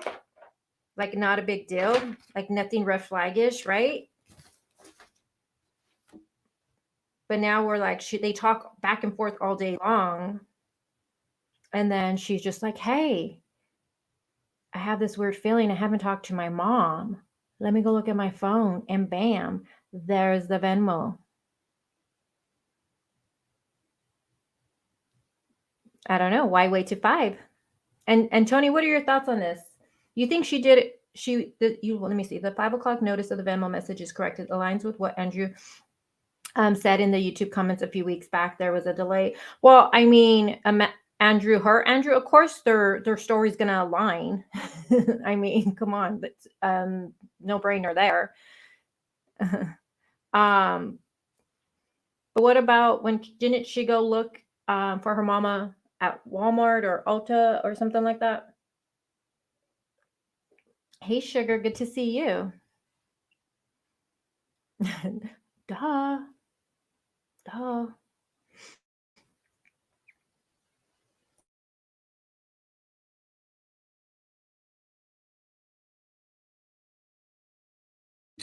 Between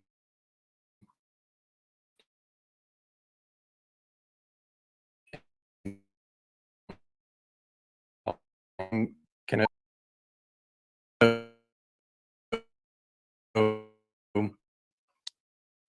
everybody want that? The message was sent at 3:17 according to her. So when did you see it? It's about 5 o'clock. Okay. And everybody, they want to know, like, why did it take you so long to see the message? I was, I mean, as most of you all know, I'm so sorry. I got makeup in my eyes. I was cleaning.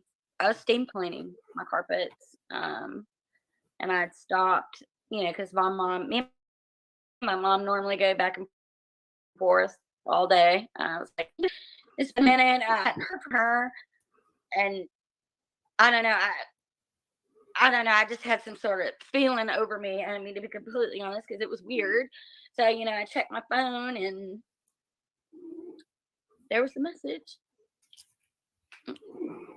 And so there's some speculation about the timeline between when you saw the message and when the 911 call was made, and kind of some things that sounds like going to making the 911 call or making the 911 call going to look for. So like after you got that message, can you just kind of walk us through what you did next?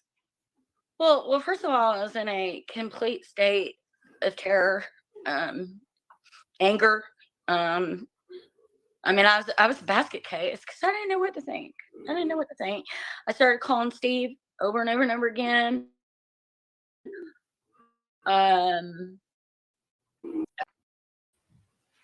I think her wording is probably going to block me out again because it's doing that. I think it's her wording right here is very interesting for me. After she got the text message, walk me through the timeline of it. And her initial thoughts are terror and anger. Why are you angry for? I don't understand that. Like terror and anger. And she was a basket case. I mean, how would you guys feel if you got that? You seen the text message, and I'm gonna jump ahead. Not once does she say right here at all that she called her mom after, try to get a hold of her. She skips all of that. So I'm gonna, did she or did she not do that? I don't know. She immediately starts calling the husband. It's just interesting the word she used. Immediately she goes into terror and anger. Why are you angry? I don't understand that. I don't know. It's really interesting to me. I don't know.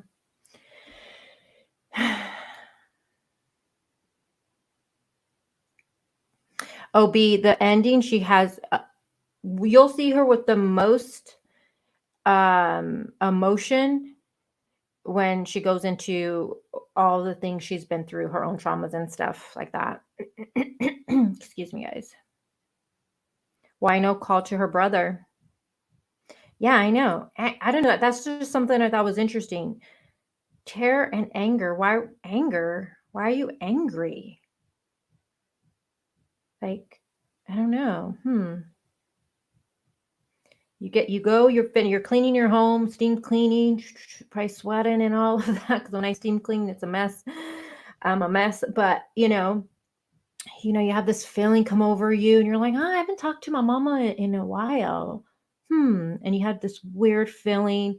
You see the Venmo, and you go into anger mode. You go into terror mode. Maybe she's skipping some stuff here. I'm gonna give her that. Whatever. Sake of argument.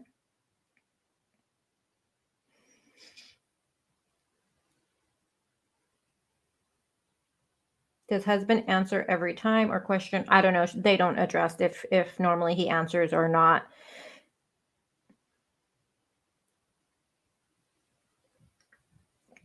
Boo says, if my mom sent me that text message, I would call 911 right away. I don't know. Well, this is kind of, and I'm going to be honest, this is hard for me to relate to. So I don't know. I don't have a relationship with my mom. So this is hard for me to relate to, and I'll be honest with it. So maybe my judgment is a little different. So I try to think of it as somebody else, like my dad. So if my dad sent me this message, I don't know, and I'm close to my dad, I would not go into, I personally I don't know, I wouldn't, I'd be like, what? Like my immediate thought wouldn't go into anger and terror. Like, I don't know, I wouldn't. I would first call him, be calling him and calling him, try to get hold of him. If I couldn't, then I would go then to my stepmom, but I don't know. If there's a history of mom sending daughter money via a cell phone program, then a Venmo message with money attached to it wouldn't raise huge alarm bells, but the amount of it would. And from Venmo, hold on.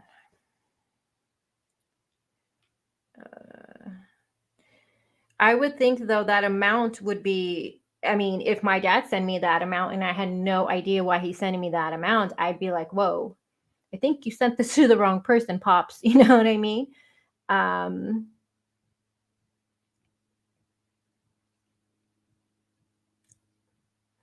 Tony Smith, it's the text that was attached. Yeah, there's a text. Yeah, you can write something when you've sent a Venmo cash. Yeah, it is very cryptic.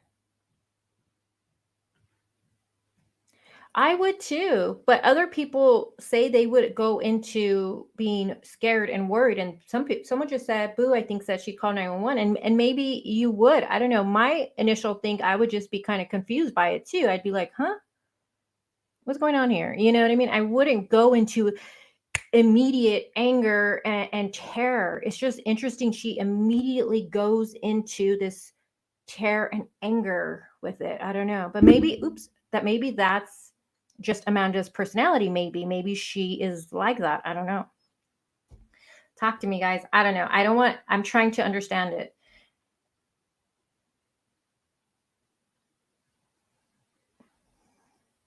LFT says, what's raising alarms and everything she and even the brother are saying now, in my opinion. Yeah, the brother is one thing that got me back into like, okay, what's going on here with this? And then she does this interview, and now I'm like, whoa, catching all these inconsistencies in her statements.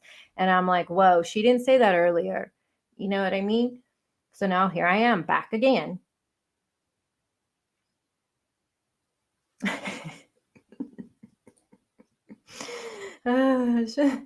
I think I'd fall on the floor in shock if my mother wouldn't lend me $5. I can't see what it says on there, but let alone send me that. So I'm been ringing her ASAP. Yeah, I would call my mom first too. I mean, well, I would call my dad first, try to get hold of him and be like, hey, Pops, I think you made a mistake and send me some money. And, think of the message too, though, that keep that what the message says in with the amount. So, but still, I personally would just be like, what the fuck? I don't know. But she did no mention of her calling her mom, which I thought was interesting. No mention of that. No mention of her calling her mom, but she calls Steve, immediately calls Steve. Maybe she just missed that part in including that in the story.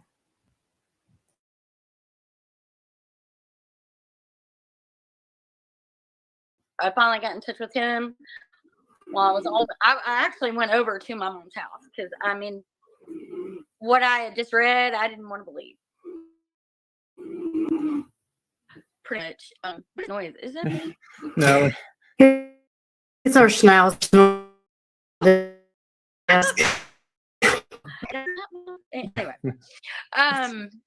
but I went over there with him, and I mean, I'm not gonna lie to y'all. I was screaming and yelling at him, "Where's my mama? Where's my mama? Where's my mama?" And it took a minute for us to both calm down and just to mentally kind of try to process what this is, because neither one of us understood. And that's when we called the police. Okay, so the phone call to 911 was made first, and then because there's some report you went to look for her at Ulta and Walmart. So for what I'm hearing, you're saying that you tried to get hold of Steve, you went to your mom's house, and then you called 911. So you weren't out searching for her for hours before you made the call? No. Okay. And so she understood the message we can't figure out. Yeah, I got that feeling too, Rose. Thank you for saying that. Yeah, I think the same thing. And that's why she's so in this, in my opinion, speculating.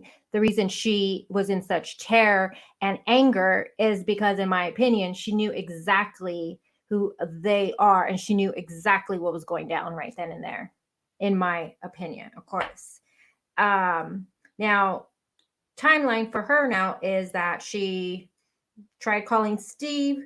She goes to the house, and then 911. No, Ulta didn't go searching for her mom. None of that. None of that. Hey, Buttercup.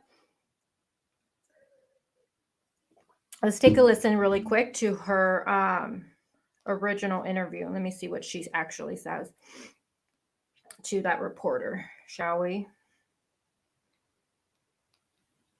And the dog snoring in the background is hilarious to me. Let me see if I have it on here.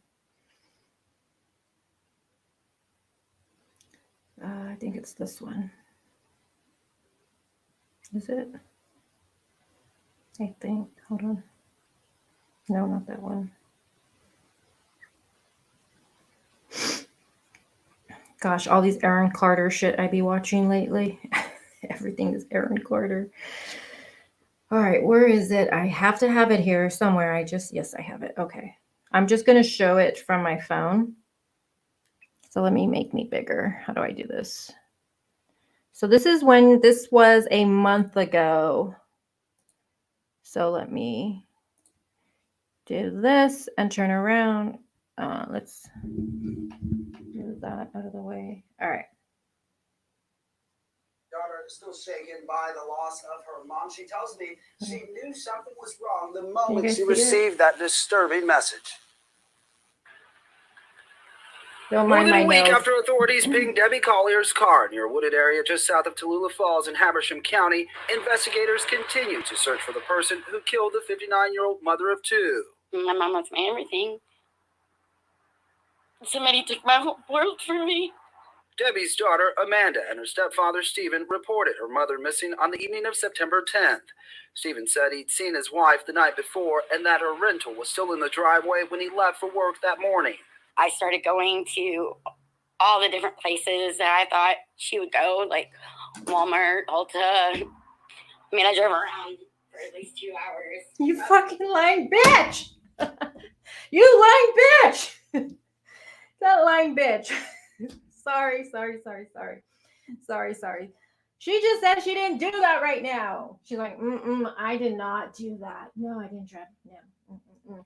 You just said right now. Oh my gosh. And it looks like the husband seen her the night before. So that would have been. Oh my God, I can't. Sorry. I told you this is a reaction. All right, let's watch this again, shall we? Can I do it this way? Maybe you guys can see it better. Sorry. And if you're wearing earphones, sorry if I yelled. Yeah, as you can imagine, the daughter is still shaken by the loss of her mom. She tells me she knew something was wrong the moment she received that disturbing message. Like that game. Can you guys see?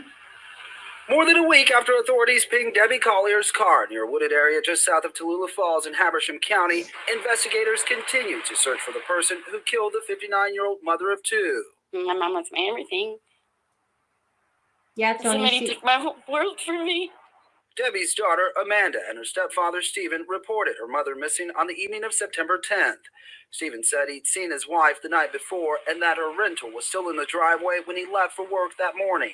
I started going to... Yeah, so he seen her Friday night before equals Friday, Tony. So the husband seen her the night before, Friday.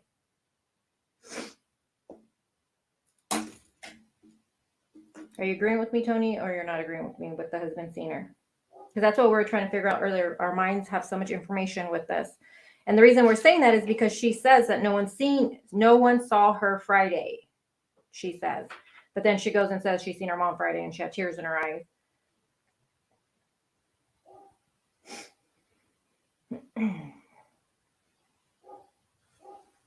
Yeah, as you can imagine, the daughter is still shaken by the loss of her mom. She tells me she knew something was wrong the moment she received that disturbing message.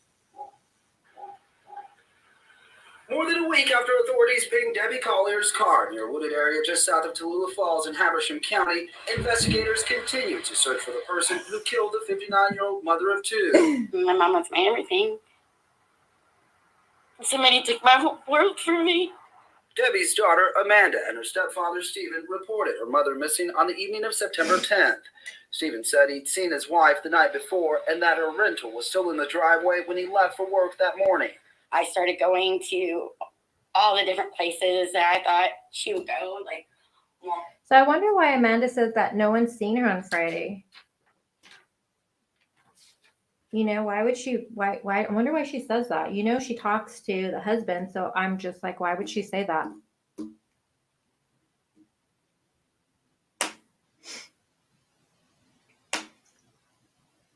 You think the stepdad, Steve, is sketchy too? Yeah, I'm going to do that, LFT. But I wonder why she's saying that no one's seen her Friday. I don't know.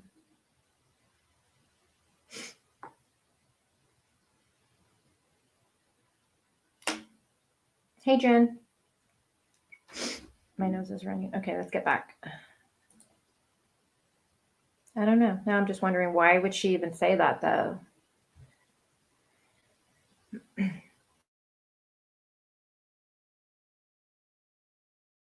So I've listened to the 911 calls, and like, I will be honest, when I first heard of the case, I was, I don't know, I was on the side of that you did it, and I was there for a while.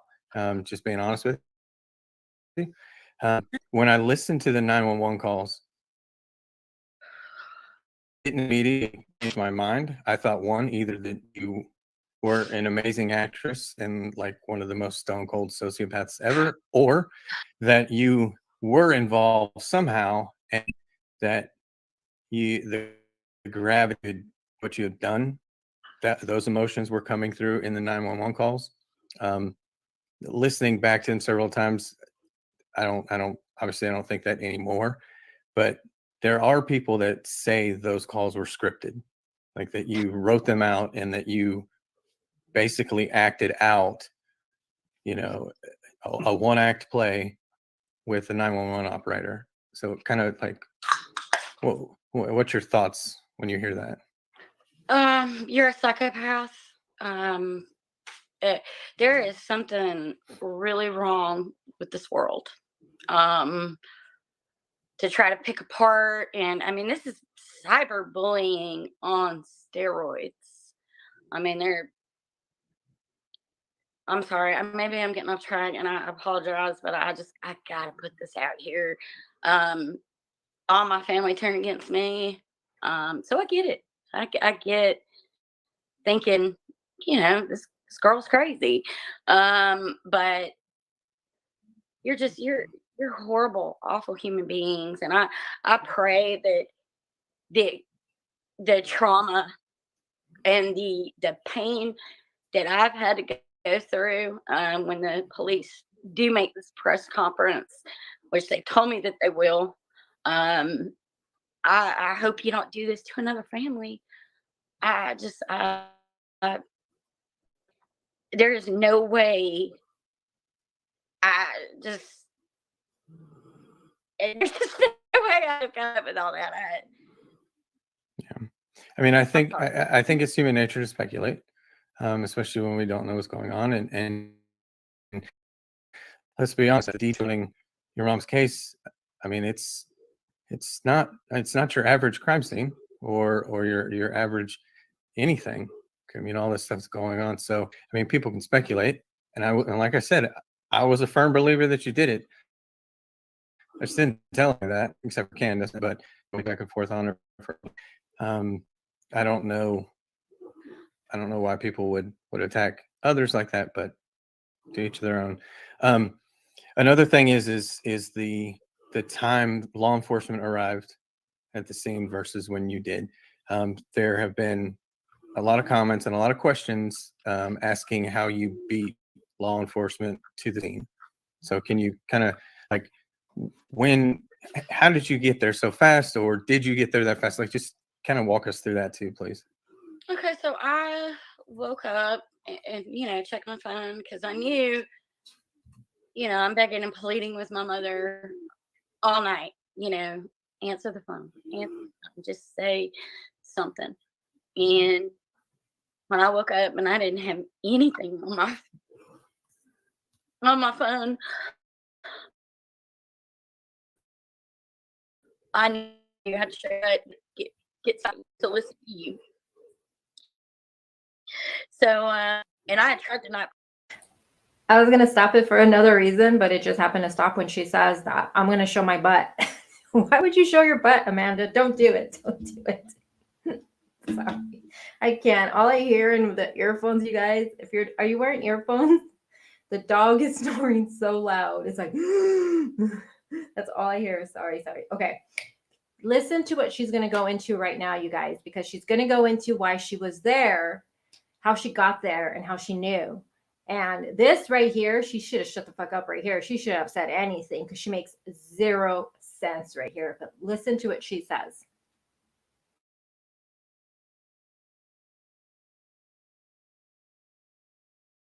for Enterprise. Enterprise was closed. I at that moment, I mean, judge me all you want, but I didn't think to call roadside assistance. But I did Saturday morning. I first called their call center, and I pretended to be my mother. I have no problem saying that, because I thought, hey, if I call these people and I say I'm in trouble, they're going to send somebody out to me. Send somebody out to the van, get her help right now. It's actually really good thinking. I mean, honestly.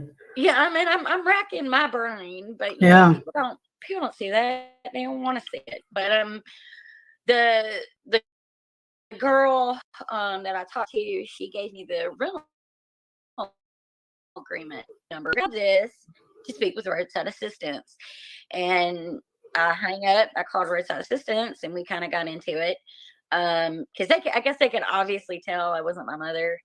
I was like, look, someone's life's at danger. Like I was saying, everything good. And they basically, no, this is what ended the conversation. GPS my van because I have a tire out on the van, and they tell me, well, this vehicle specifically doesn't have, I forget what they called it, but they said that the van didn't have it.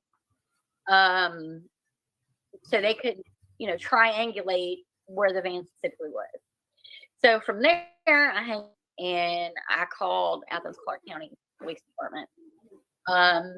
When I initially called, I said, look, I need to see the lead investigator on my mother's followed parent. I don't know. The lady said that there's no one that works on Monday. Let me get you somebody. Let me get, I'll get somebody to call you back. Mr. Sergeant Johnson, I think he's a sergeant. Very nice man. I expressed to him, and I'm pretty sure that's what you guys heard. I expressed to him my situation. He agreed with me. He said, I definitely feel like something's going on here. Anyway, he took it seriously. I'm going to try to keep you updated. I don't remember. It was about 11 o'clock. I'm going to say 10:30, 11 o'clock. Sergeant Johnson called me back and he said, hey, does your mom have a reason to be in Reagan County? And immediately I'm overtaken by terror. I knew something was seriously wrong. I jumped in my car and I went as fast as I could to Raven County. It's about an hour and a half drive out there. And then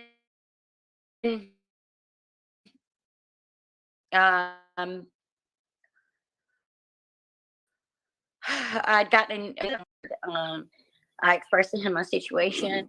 He agreed with me. He said, I definitely feel like something's going on here.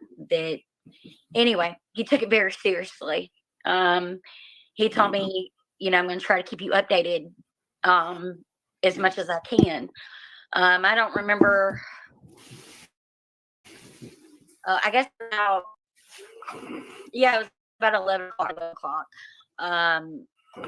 Johnson called me back and he said, hey, does your mom have a reason to be in Reagan County? And then immediately I'm overtaken by terror. I then knew something was seriously wrong. I jumped in my car and I went I could to Raven County, an hour and a half drive out there. And then I'd gotten another phone call from him. I pulled over. I saw that he was calling, and as I'm pulling over, I look at my GPS. I use Waze, and you know how it shows you where police are. As I'm answering the phone, I noticed that there were two cop cars not far from me. But I pull over and I take the phone call from Sergeant Johnson, and he says, okay, we found the van, and it's near a campsite. But I can't tell you where it is. I don't know specifically where it is. And not even 3, 4, 5, I don't know, 5 minutes. Excuse me, I'm gonna let me stop right there for a moment. He said a campsite. I get on Google and I'm Googling campsites. Anyway, I get back on the road and I run right into these deputies. I saw the van. I got out of my vehicle and I'm yelling and screaming. I said, "That's my mama." And let me get to these comments because I wanted to hear this.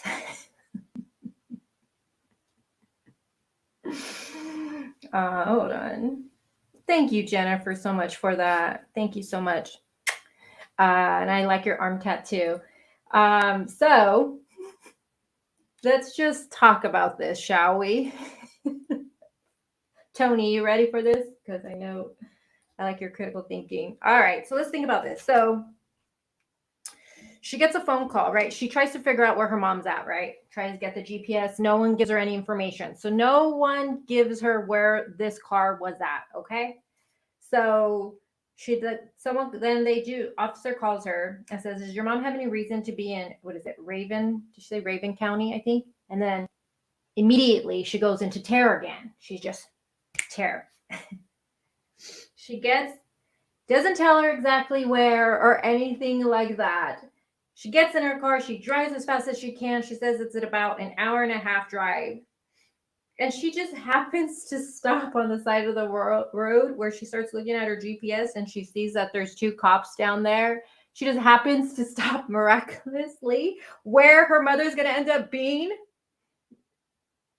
Dude, I'm sorry. I throw in the towel right here. I'm sorry, guys. Are you freaking kidding me? Are you kidding me? Yeah, I red flags right here. Are you kidding me? Scott, are you kidding me? Oh my God. It's just funny to me because she just happens to be right there. She just happens. What are the odds? I mean, what are the odds you're cleaning your house and then you're like, I haven't talked to my mom. I got this really bad feeling. Go look at the phone and there you go. Sends her in anger and terror. And then all of a sudden, fast forward to this. What are the odds? Does your mom have any ties to this county? Terror again. Guess what? In my car over there. And I just happen to stop right there. Just happen to be pulling over right there. I see there's 2 cops. Like,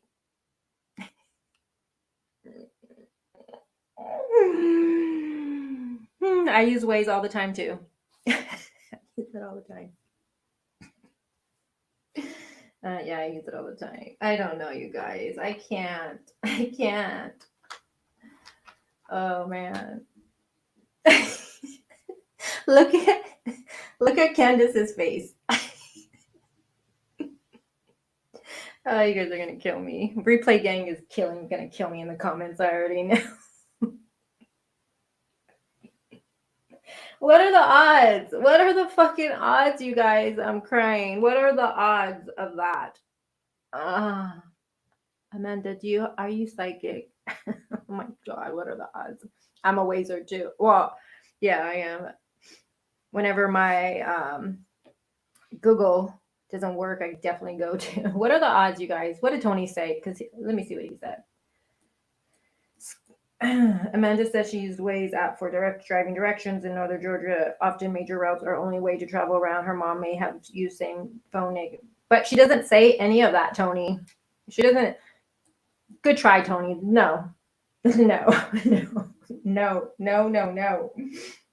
Just listen again to the way she tells the story. No. I'm not buying that one. I'm sorry. Damn, what are the odds though with this shit? Oh, my nose is running. I don't got tissue. Do I got tissue? I do have tissue. What are the odds with that one? LFT, what do you think about that? I mean, shit. Yeah, Waze would be telling Amanda, police report ahead. Yeah, she says she's seeing 2 cars, but then she had to go back and correct her little story really quick, right? It was 3 to 4 or 5 minutes. You know, she looked up the campsites around. Oh man. No, sorry. If she would have never done this, I was waiting patiently, you guys. I haven't even discussed this case in a minute because I'm just like, you know what? I'm gonna wait. I'm gonna wait. I'm gonna wait. I'm gonna wait to until law enforcement goes official here because I don't know, right? I'm just like, I don't think she'll like herself. Then Amanda does this interview, and I'm sorry. I know you think everything Amanda says adds up, Tony. For me, nothing Amanda says adds up for me. Oh, man.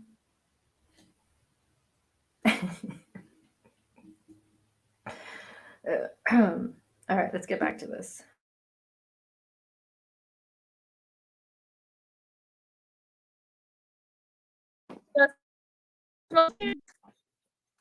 And that was anyway. I asked the police officer. I said, because I don't know where I'm at. I asked him. I said, "Can I go? I've got to pee." And he tells me, it's just like anyway. It's not even a quarter of half a mile maybe down the road. I went. He said, "Look, there's not much." Well, I did speak with them for a minute. He said, we're calling. He said we're going to get the canine out here, and then we're also, if we don't find her within a reasonable time with a canine, we are going to get a helicopter out here. And so I went to use the restroom. I came back. The canine was there. He was already there. They were maybe in those woods 10 minutes. And the police officer came back and I knew. Yeah. I've even hit his bulletproof vest a few times. I'm sorry. I didn't hit him, but he was just hugging me. I was like, "Are you sure? Are you sure? How do you know?" And he wouldn't tell me anything. He just said, "Believe me, she's gone." Anyway, that is all the stuff I do.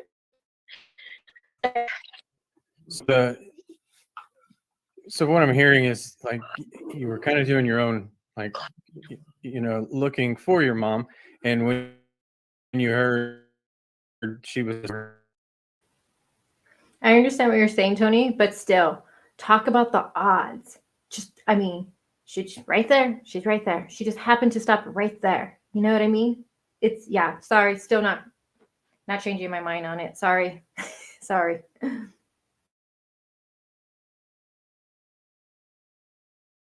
Direction, which is the reason why there wasn't the time law enforcement got there versus when you got there, because you weren't sitting at home. Yeah. You weren't at home when you got the call, right? Is that what you're saying? I was determined I was going to find her. Anyway. Okay. I don't know. I don't know what I would do. You're fine. You're fine. You're fine. And how you reacted is completely normal. I mean, I knew I wasn't going to go down in that fight. Sorry. I interrupted you, babe. No, you're fine. 10 minutes. And the police officer came back and he said, "Come here." And I knew. Yeah, I've argued with him. I even hit his bulletproof vest a few times. I'm sorry. I didn't hit him, but he was just hugging me. I was like, "Are you sure? Are you sure? How do you know?" And he wouldn't tell me anything. He just said, "Believe me, she's gone." Anyway, That is all the steps I took that day. So what I'm hearing is like you were kind of doing your own, like, looking for your mom. And when you heard she was in a certain county, you just started heading that direction, which is the reason why there wasn't a huge difference between the time law enforcement got there versus when you got there. Because you weren't staying at home. Yeah. You weren't at home when you got the call. Is what you're saying. I was going to find her. Anyway. Okay. I don't know. I don't know what I would do.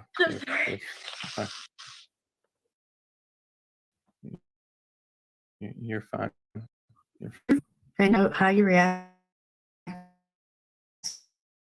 is completely normal. I mean, it's. Sorry, I interrupted you, babe.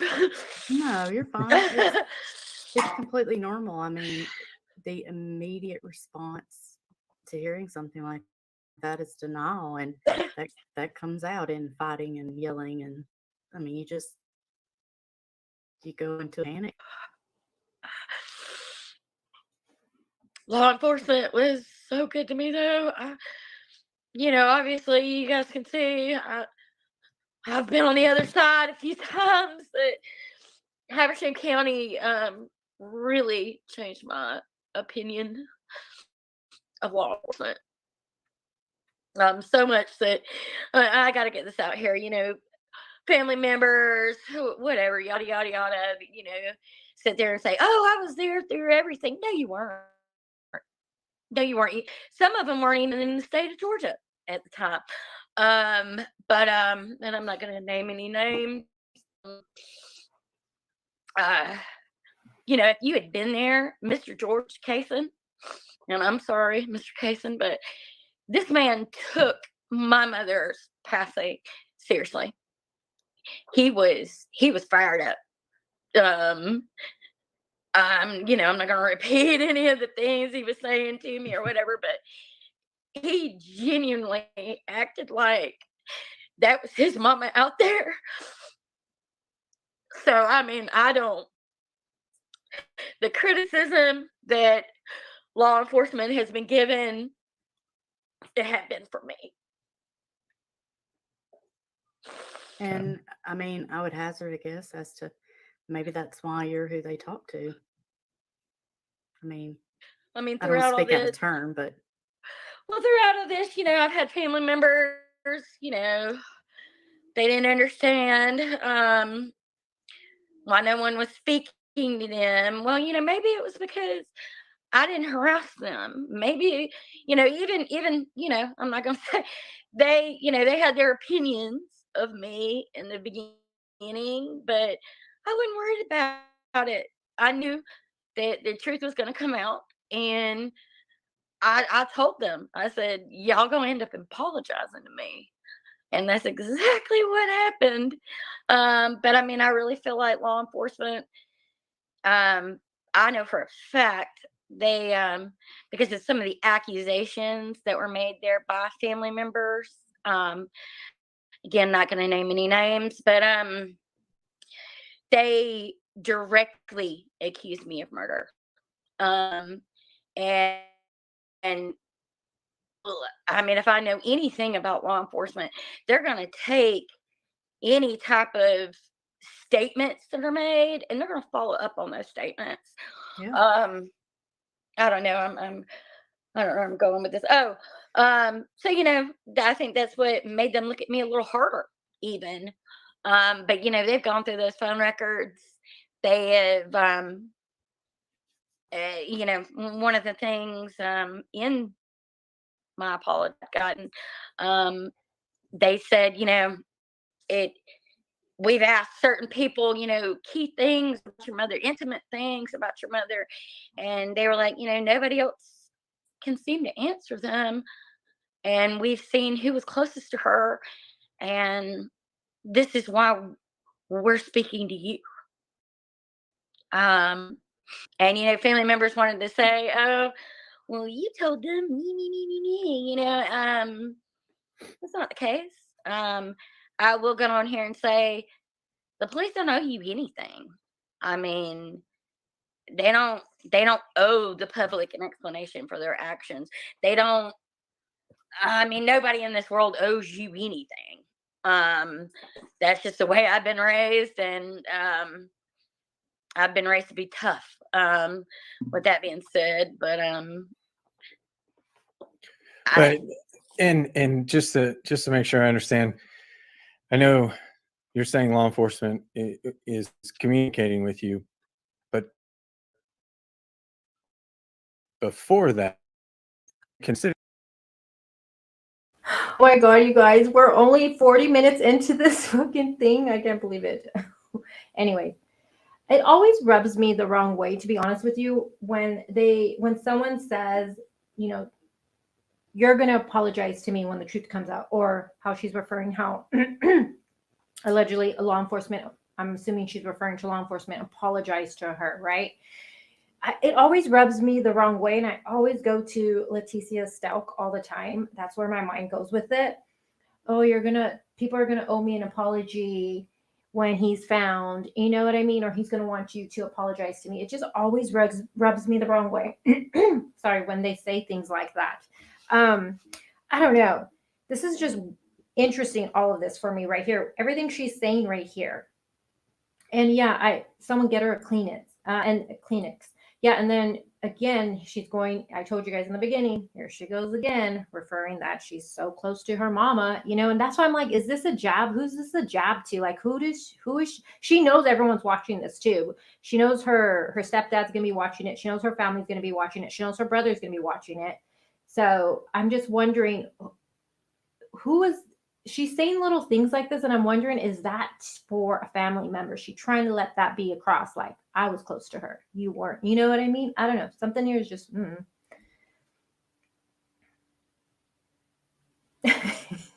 crazy mom.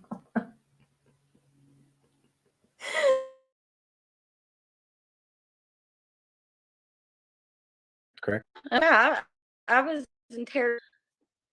I was spoke to Sunday night, and then Monday,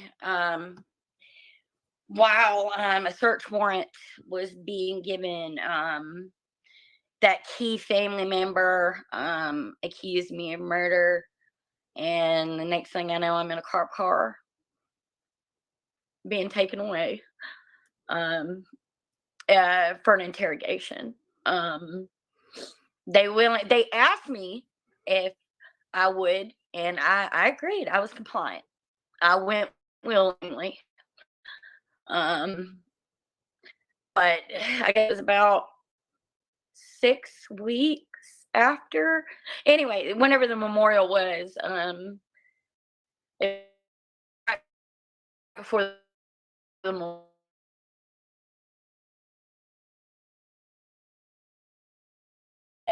with each other. But they did several searches and hours of checking into your alibi and searching your home. And it, you know, if you don't believe me, I mean, y'all have harassed the cops enough, call them. I don't know what to say to you. That's your problem. I mean, I don't mean to laugh, but I mean, No. that's a fair statement I would make. And I mean, did you submit like DNA? Did you do anything like that, or thank you, Jason. In that Sunday night when oh my goodness gracious, the redhead investigator, whoo, she got in my face. She said, "You killed your mother." Anyway, it was very traumatic. But I mean, I guess she was doing her job, but she attacked me. Right after that, I said, "I want to give you my DNA." I just think it's interesting that a lot of people is just immediately in thought Amanda had something to do with it. The detective, you killed your mother. You know what I mean? That's very interesting to me, all of that. And I will not apologize for my thoughts on this case whatsoever. But she does get angry with people. She does. And I don't think Tony is Andrew.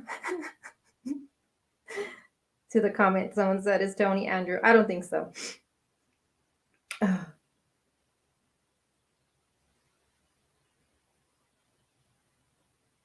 Yeah, I was thinking at first too, Boo. The same thing.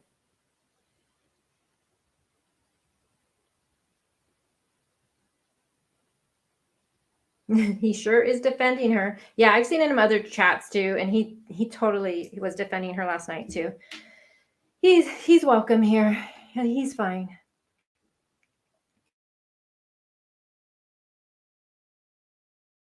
Take it. I don't take my DNA. And the very next day, they're at my house with a search warrant, and that's when I willingly gave my DNA. Andrew actually gave his DNA. I want to say it was either that day or the next day. We willingly gave it to law enforcement. You're better than me. I'd ask for an attorney. Not getting it. See, her giving her DNA doesn't surprise me at all because I don't think she was actually there. So, and I mean, she can, if her DNA is going to be in the rental, that's her mom, you know, oh, I was in the car, whatever, when I seen her, last time I seen her, you know what I mean? That doesn't, nothing for me, the DNA whatsoever. But I was, because Andrew, I'm a little questionable with Andrew, to be honest with you. I'm like, I don't know. But for her giving her DNA, that's nothing. I don't think she was there. And her DNA could be in the rental.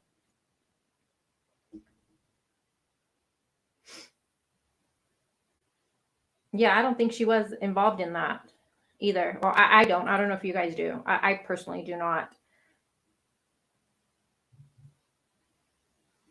Right, crazy mom? She says willingly, and then she said they served a warrant, and then she gives DNA. Yeah, it means nothing for me, though, her giving her DNA, honestly. You would think her DNA would be everywhere. That's her mom, right? In her home, in the car. That means nothing to me.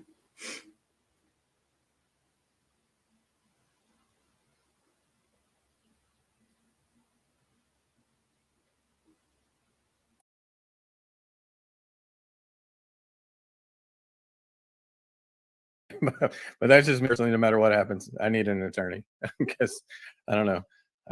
I would, and just that alone would make me look guilty, and I'd be just fine with that. But I'm not doing anything without an attorney. So, and I mean, I think it's good that they didn't just talk to you for a second and then, okay, you're good. Like it sounds like they weren't exactly like your best friend, and they shouldn't be. No, they shouldn't. He had a job to do. They had a job to do, and I respect that. I think that's I respect law enforcement. They've been good to me. I think it's a respect thing. Okay. So let's talk about Venmo. Okay. So obviously, when you got the message, you were saying that you were a lot of emotions, like confused, all that stuff. You didn't know what's going on. But the bigger question right now is, where's the money? I am in possession of it. My accounts, there were weird things going on my account. I don't, whatever. I guess it was frozen.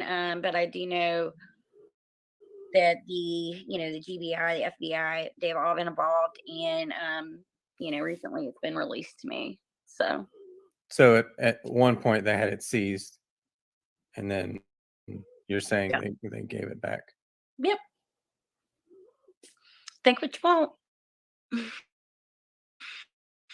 Well, I mean, I be executor about this. Part of me wants to say, I just want to say, I want to be so, I want to say, shut the fuck up.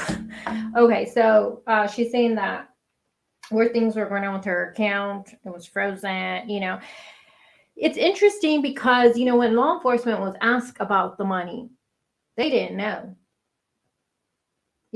So it's interesting that she's pretty much saying, well, he's saying, the guy said, so,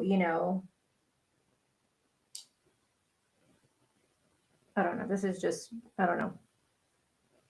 It's just weird because they said they didn't know where the money was, and she's saying that her account was acting kind of weird.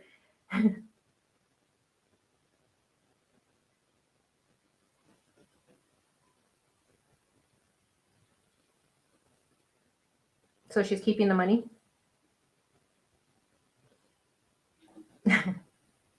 Sorry, I'm not trying to be mean, but that's my honest reaction right there. Shut the fuck up.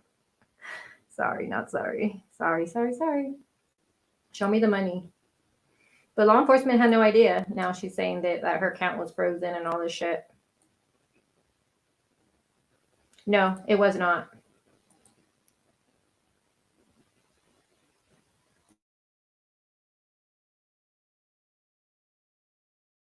This and asked, is that typical? And, their response, just like I thought, was that no, if it is seized, anything seized during an investigation is not going to be returned unless that investigation is closed, because there's always that chance that it was involved in criminal activity, and that a lot of times, even if you're cleared, they don't want to give it back. So, I mean, the fact that you got the money back, I think, is amazing.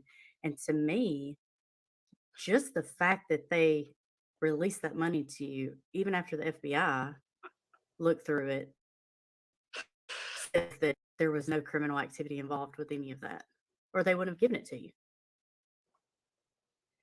I mean, I guess everybody thinks Habersham County is just a bunch of hillbillies, and I outsmarted, local law enforcement, the GBI and the FBI. But I mean, I guess thank you for your confidence. I'm not really sure what to do with that, but again, I don't know what to say. Any idea what, it's such a weird amount. Like, any idea? Like, I mean, between the message and the amount, everything else, like it's so. I think it's a big part of why there's so much, people on one side versus the other side. Just Venmo, it's very crazy. One of my favorites was Annie. Oh my goodness gracious, you look like a pterodactyl, sweetheart. But wanted to say it aligns with my birthday. It's what Andrew owed at a rehab. Okay, well, I think it's a big part of why there's so much, people on one side versus the other side. It just this Venmo, it's very crazy. One of my favorites was Annie. Oh my goodness gracious, you look like a pterodactyl, sweetheart. But wanted to say it aligns with my birthday. It's what Andrew owed at a rehab facility. Okay, well, first of all, the charge was related to marijuana. You don't go to a rehab facility for marijuana, not in my mind. And Andrew was never sentenced to go to a rehabilitation center. So y'all cuckoo for Cocoa Puffs made that up. Sorry. Well, and we even showed it. I'm angry, y'all. Understandably. And we even showed at one point that the dollars were not adding up. Like, they were coming up with all these equations where it had to be the exact amount that Andrew owed. And, we pretty much debunked that whole theory. And instead of admitting, some YouTubers, instead of admitting that they were wrong, they just kind of doubled down and sent them info to, then it was a pretty long, and so that got out to the entire world that, that's why you got that amount of money. Yeah, because you were actually on the couch those records. That money didn't match that. I mean, but it still is very. It's very. We're all still like, what? It's bewildering. It is an automatic, like it's not an even like, number, so it is. It's kind of out. I mean, you can understand. Was she talking about 10 to Life? I didn't even know if that's who she was referring to. I don't know who she was referring to when she made that comment making fun. I don't know. But anyways, I never want, when you go back and you look at the documents and the amount, it didn't add up. They're right. It didn't. I never once thought that was the amount of Andrew's payment or whatever. I never thought that was it. So I don't know if that's who she was talking about though, but I never thought that was the amount. When you look at the amount and you add it up, it didn't add up. I don't know. Tony's saying she is, but Tony could be starting trouble, you guys.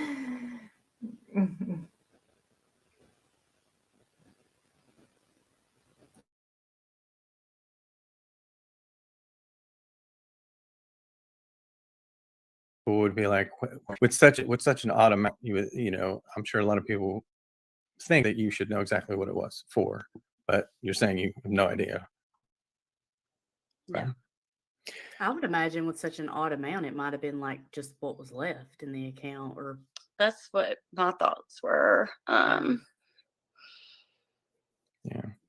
I mean, unfortunately, it's going to be one of those things that I don't think we're ever going to have a real answer for. I mean, it's just. Only she knows that. Yeah. So, let's go on to you being a suspect or not being a suspect. You've said you're not. So, what exactly, like, what brings you to that conclusion that you're not a suspect in this any longer? Well, because the GBI told me, I said, I'm not going to name his name because really just don't feel like that's my place. But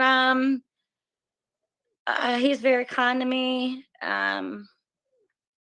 Anyway, it came out of his mouth, and he told me I would have my day when it was all said and done. That because they were upset by the way not only they were treated, but the way I've been treated. And they wanted to, obviously I kind of feel like they haven't done it as quickly as I've wanted it because I'm obviously here with y'all, but because they said it. Because they said it. Now,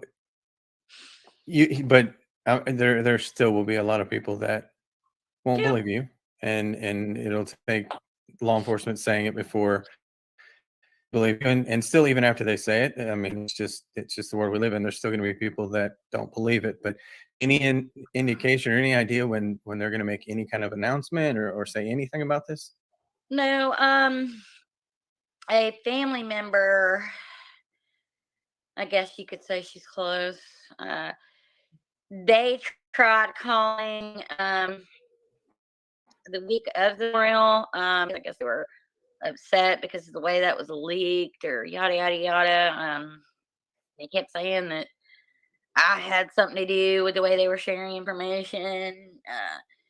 Yada yada yada. But oh my goodness, I forget even what you asked me. I'm so upset, y'all. Where are we going with that? Well, we're just curious if you knew when any kind of announcement was going to be made, Oh, even if it's not a full announcement, just kind of, this is what we know, this is who we know didn't have anything to do with anything like that. Any kind of update. I kind of felt. I'm so sorry, Jason. They told, I guess you could call it, a close family. They told her that they were waiting on 2 reports to come back. And I think now, I thought law enforcement had the intention of making this information public, but I had another family member, I guess, was highly upset and offended because no one spoke to them. Again, nothing to do with me. They went out and publicly attacked law enforcement. So I feel like they, just prolonged me being cleared. They don't care. My family does not care. But they handed it off to the FBI maybe just to cross their T's and dot their I's.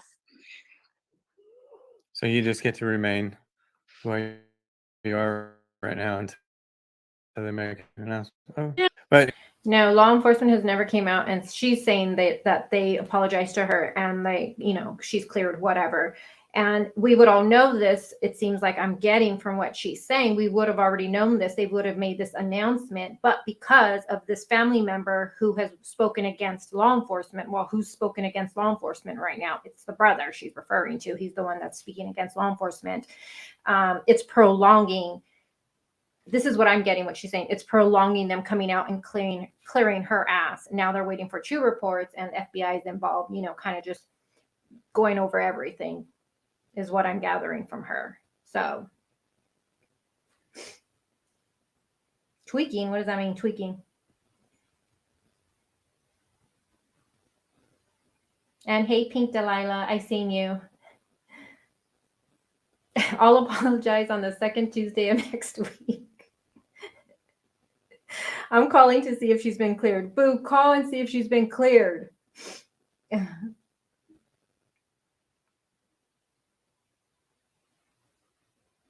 Look at her face right there. Look at her face.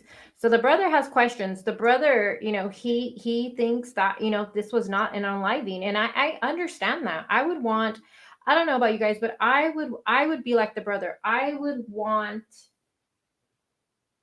anybody and everybody involved, meaning like law enforcement, FBI, everybody involved. And if I did not believe, no way, that my loved one unlived themselves, then yes, investigate it. And the brother seems to be down that road, and I don't see anything wrong with it. But Amanda seems to have a problem with it because in my opinion, she's going towards that unliving route, and she wants her name to be clear. She wants an apology from the world. Law enforcement already gave her an apology, but the brother opening his mouth, guess what? Now no one, it's prolonging it, which is interesting to me. Wouldn't you want everybody looking at it? It's interesting she's coming to that conclusion already. My mom unlived herself. You know what I mean? I don't know. But Tony will say otherwise.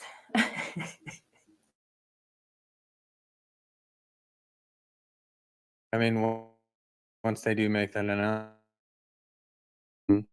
life active. So social media it's a great time, no matter what's going on.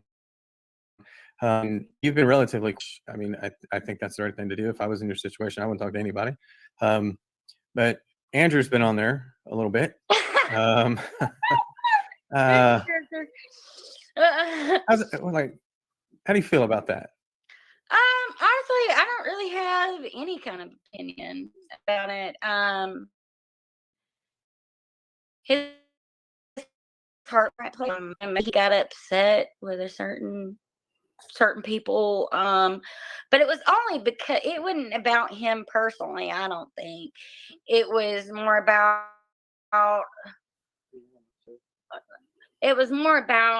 sorry, that's him. Don't talk to me again, please. I'm trying, but sorry. I think it was more, nobody was defending me publicly, and he was tired of me being attacked, and he felt like the one person that should have publicly came out and defended me, accused me of it. And all his feelings fit to the side, all the garbage in the past, personal vendetta, that's not even what I feel like. There's just been so much of, I hate Andrew. Andrew's a bad person. Let's jump on that bandwagon. Let's do this. Let's do that. When all you've done is taken away, you know, off my mother and the main focus. Just like family members, one of them showed up to the memorial and all about insulted my best friend. I mean, I can count on I had 6 people in this entire ordeal. I'm sorry, I'm going on a rant, but I had 6 people in this entire ordeal, including you guys, that had been supportive of me. And, my friend April, I'm not going to say her last name, but my best friend April, 20 years, believed me the entire time. But he was to answer your question, he was upset because he felt like the people that should have been there for me weren't. They were nowhere around. People can criticize him all they want, but he's been there for me. So I don't care what your opinions are.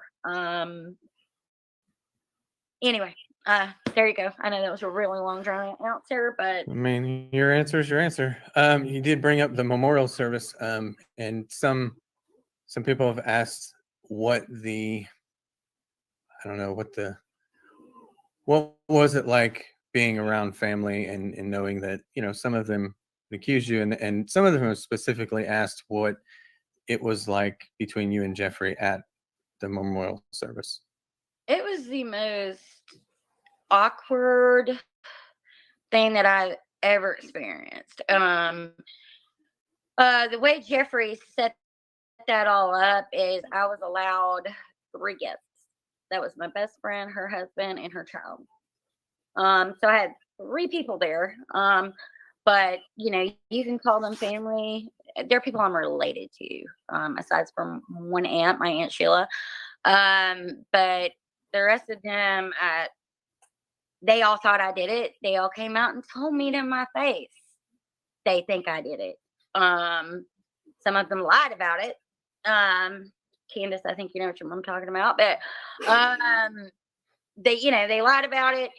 And then, there was the looks from older parties that were invited. And it was terrifying. It was horrible. I had to get up there and make a speech in front of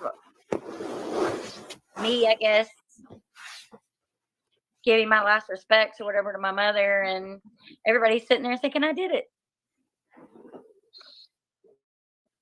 It was it took a lot. I can only imagine. And I know, my dad passed away a couple of years ago, different circumstances completely, but I know that there was some semblance of closure, that finality of it that day at the funeral. And I mean, Jason was there, he knows. So I can't imagine not having that and feeling, terminal with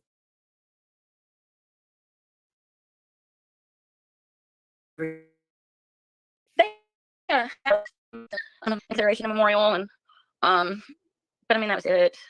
That was the only kindness I was shown. I was even the bigger person. I felt like I was supposed to go second to last and speak, and I think the traditional order was like the husband, the oldest, but they went backwards. But it was okay. I was supposed to speak second to last, and I let my brother go ahead of me because I was trying to be the big person. But I'm glad I went last because mine was the better speech anyway. None of them were sincere, but whatever. I'm rambling, but I'm my feelings are hurt. Well, I mean, you've held all this in for a very long time. So all of these weeks and weeks and weeks that everyone else has been able to, daily or weekly put their thoughts out there, you're trying to get all of this out in a live stream at one time. So, I mean, that makes sense. You're trying to let it all out with these questions. So that makes sense. I hope people are understanding of that. Surely.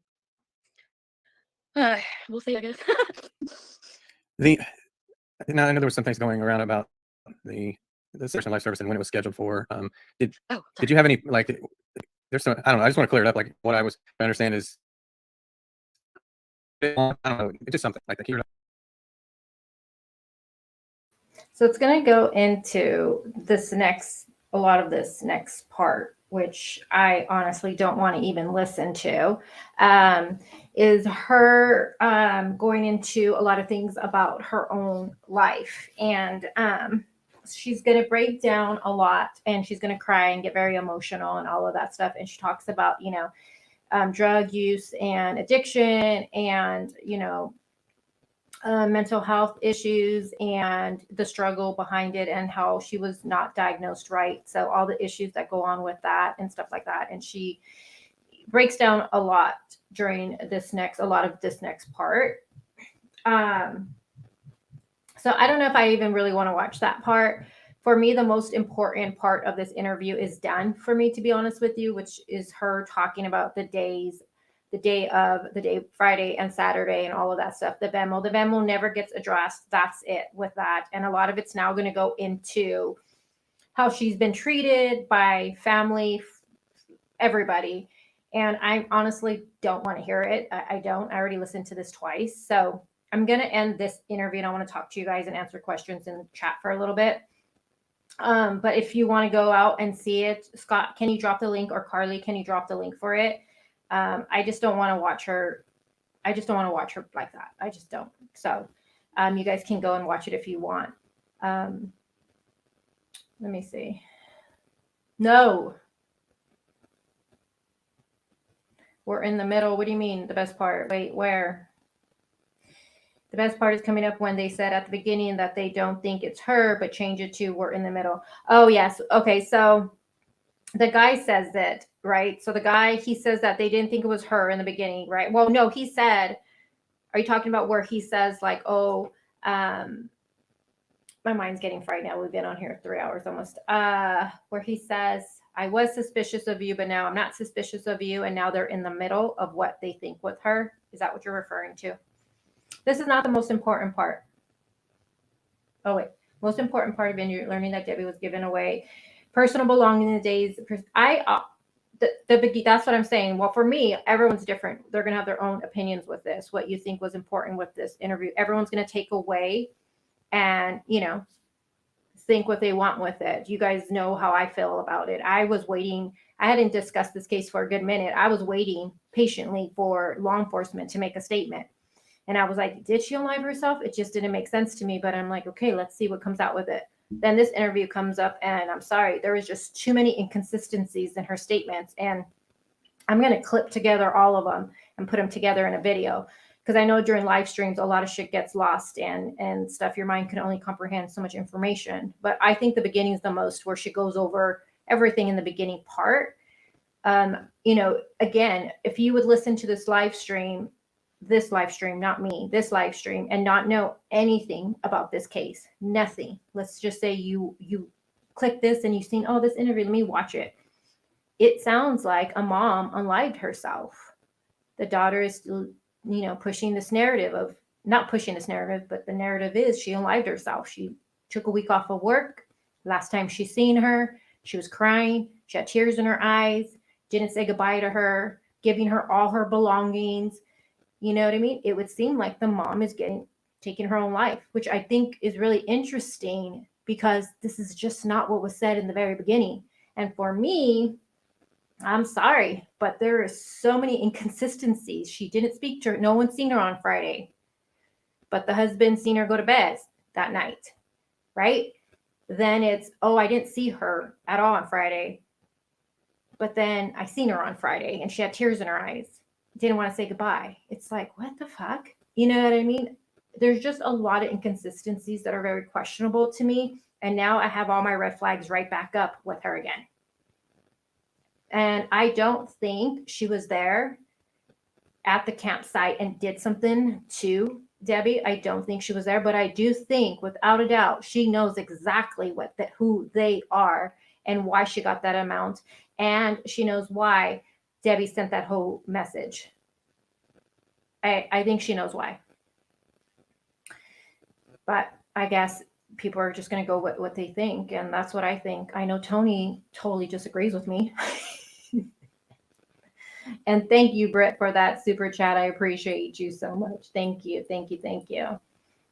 But I have questions. I have lots of questions, like Amanda says with this. Well, not with this, but Amanda always says that. And I have Amanda Azvita. I have questions, guys.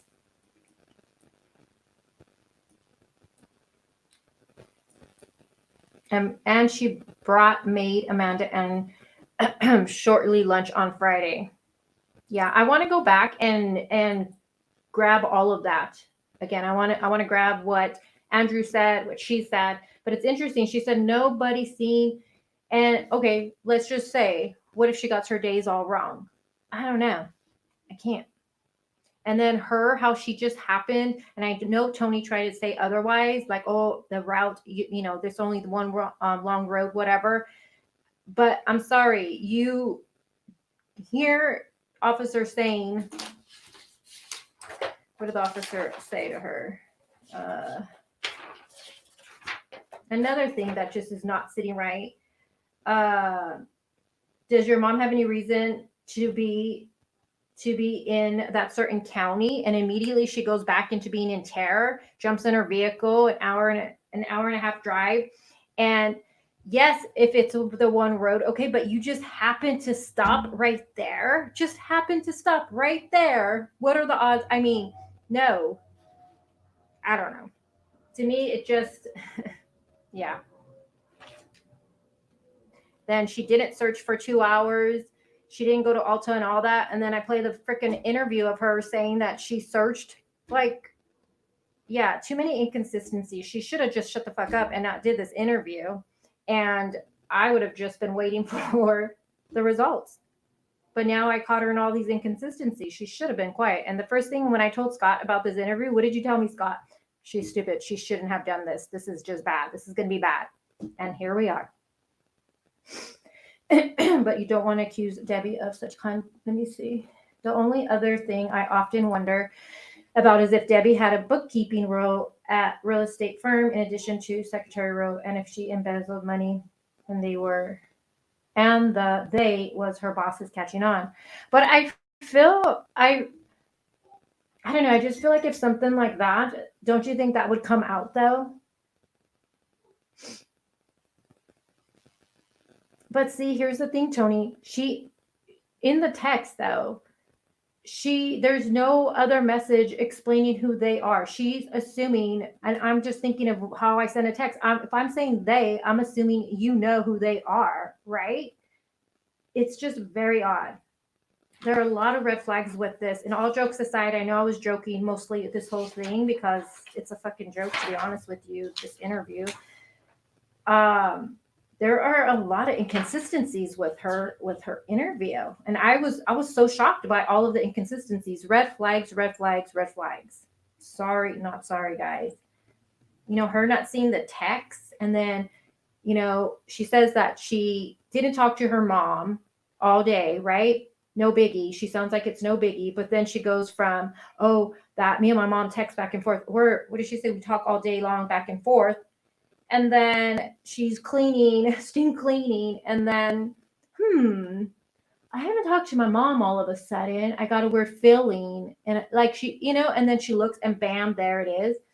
No, it doesn't make sense. Sorry, guys. Doesn't make sense for me. It doesn't.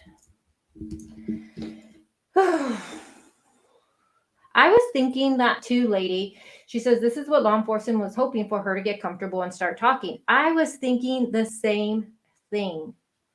And then why is she upset that law enforcement the FBI is now involved and they are, crossing their T's, dotting their I's, like she said.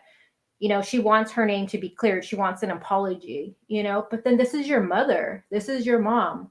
So quick to just accept that unliving, right? Your mom's the strongest person you ever known, right? She's so strong. My mom is, it's like, I don't know. Yeah, I don't know. Oh, yes, they do. Yes, they do. And they've seen this. I do wonder, and I'm going to keep an eye on this channel. And I haven't really been in the Facebook groups for this case because honestly, you guys don't come for me. I've been obsessed with the Aaron Carter death. I've watched that too much. My brain is fried. But, I do want to go back in the groups and see what's being said about this interview, because are they going to come out with an explanation of these inconsistencies for Amanda and have her back with it? Because she didn't see her Friday, but then she sees her Friday. Like that's huge. You didn't go looking for your mom for 2 hours, but then that news interview, you're out looking for your mom. You name this shit. It's like, which one is it, Amanda? You know what I mean? There's just too many inconsistencies that are not right. Something's off here. That's my final thought. Something is off here. If you think something's off, drop some red flags. Yes, he passed. Pink. Yes, they found him in his bathtub, unresponsive. We're waiting on all the results for it. It's really sad.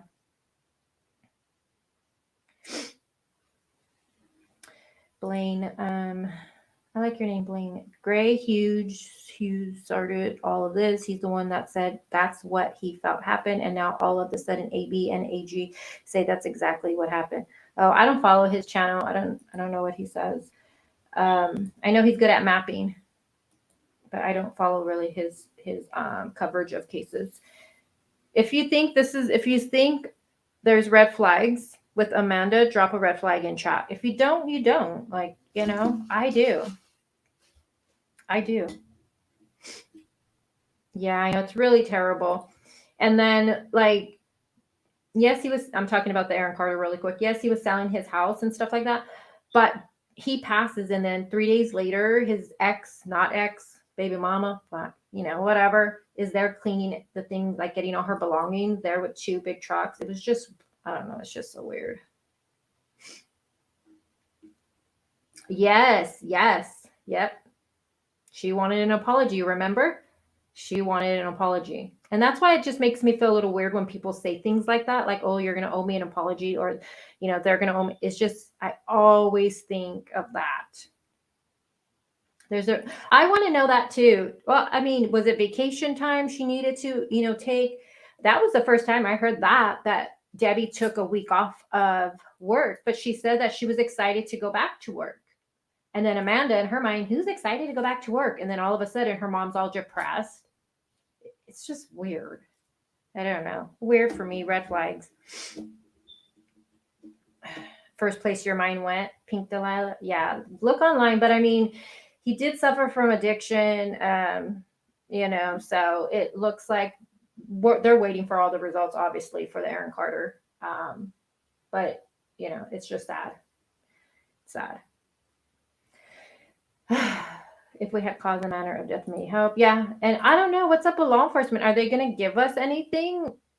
Are they with this case? What's going on? I don't know. Did Amanda plan on moving back that week? And maybe that's why she took the week off. Maybe that's what I was thinking too. Someone said that earlier for this one. Maybe she took the week off to help her daughter out. Maybe. We don't know why she took that week off, but it is interesting when you hear Amanda explaining it all.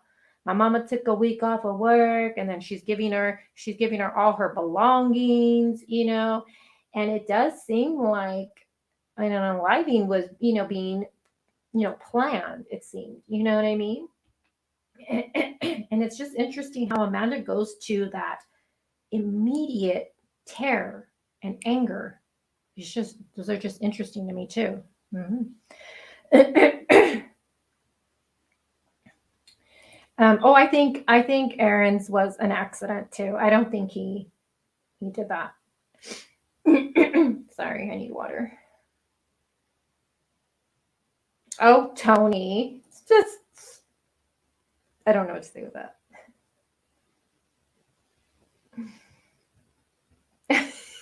Lisa. Oh my God, Lisa. She says, I watched too many hours of a van in a parking lot to not know what the fuck happened. All right, you guys. You guys can go ahead and go over to this channel and watch the rest of this interview. But I covered what I thought was the most important part. Look at me. Oh my gosh. Look at my hair. The most important part of it. And I would love to know what you guys think. The replay gang. Be easy on me. You guys are going to be like, you're too much for this one, girl. You were just too much. I drank my whole thing of coffee, spilled coffee on me. This was a mess. Expect a voice. Yes, send me. I can't do much today because I work later, but I'm going to eat, and then I'm going to relax and go back and download the other statements that Amanda has made that contradict these statements is what I'm going to do today. And then over the weekend I'm going to clip them all because, yeah, there's some red flags there. I don't know. I don't know.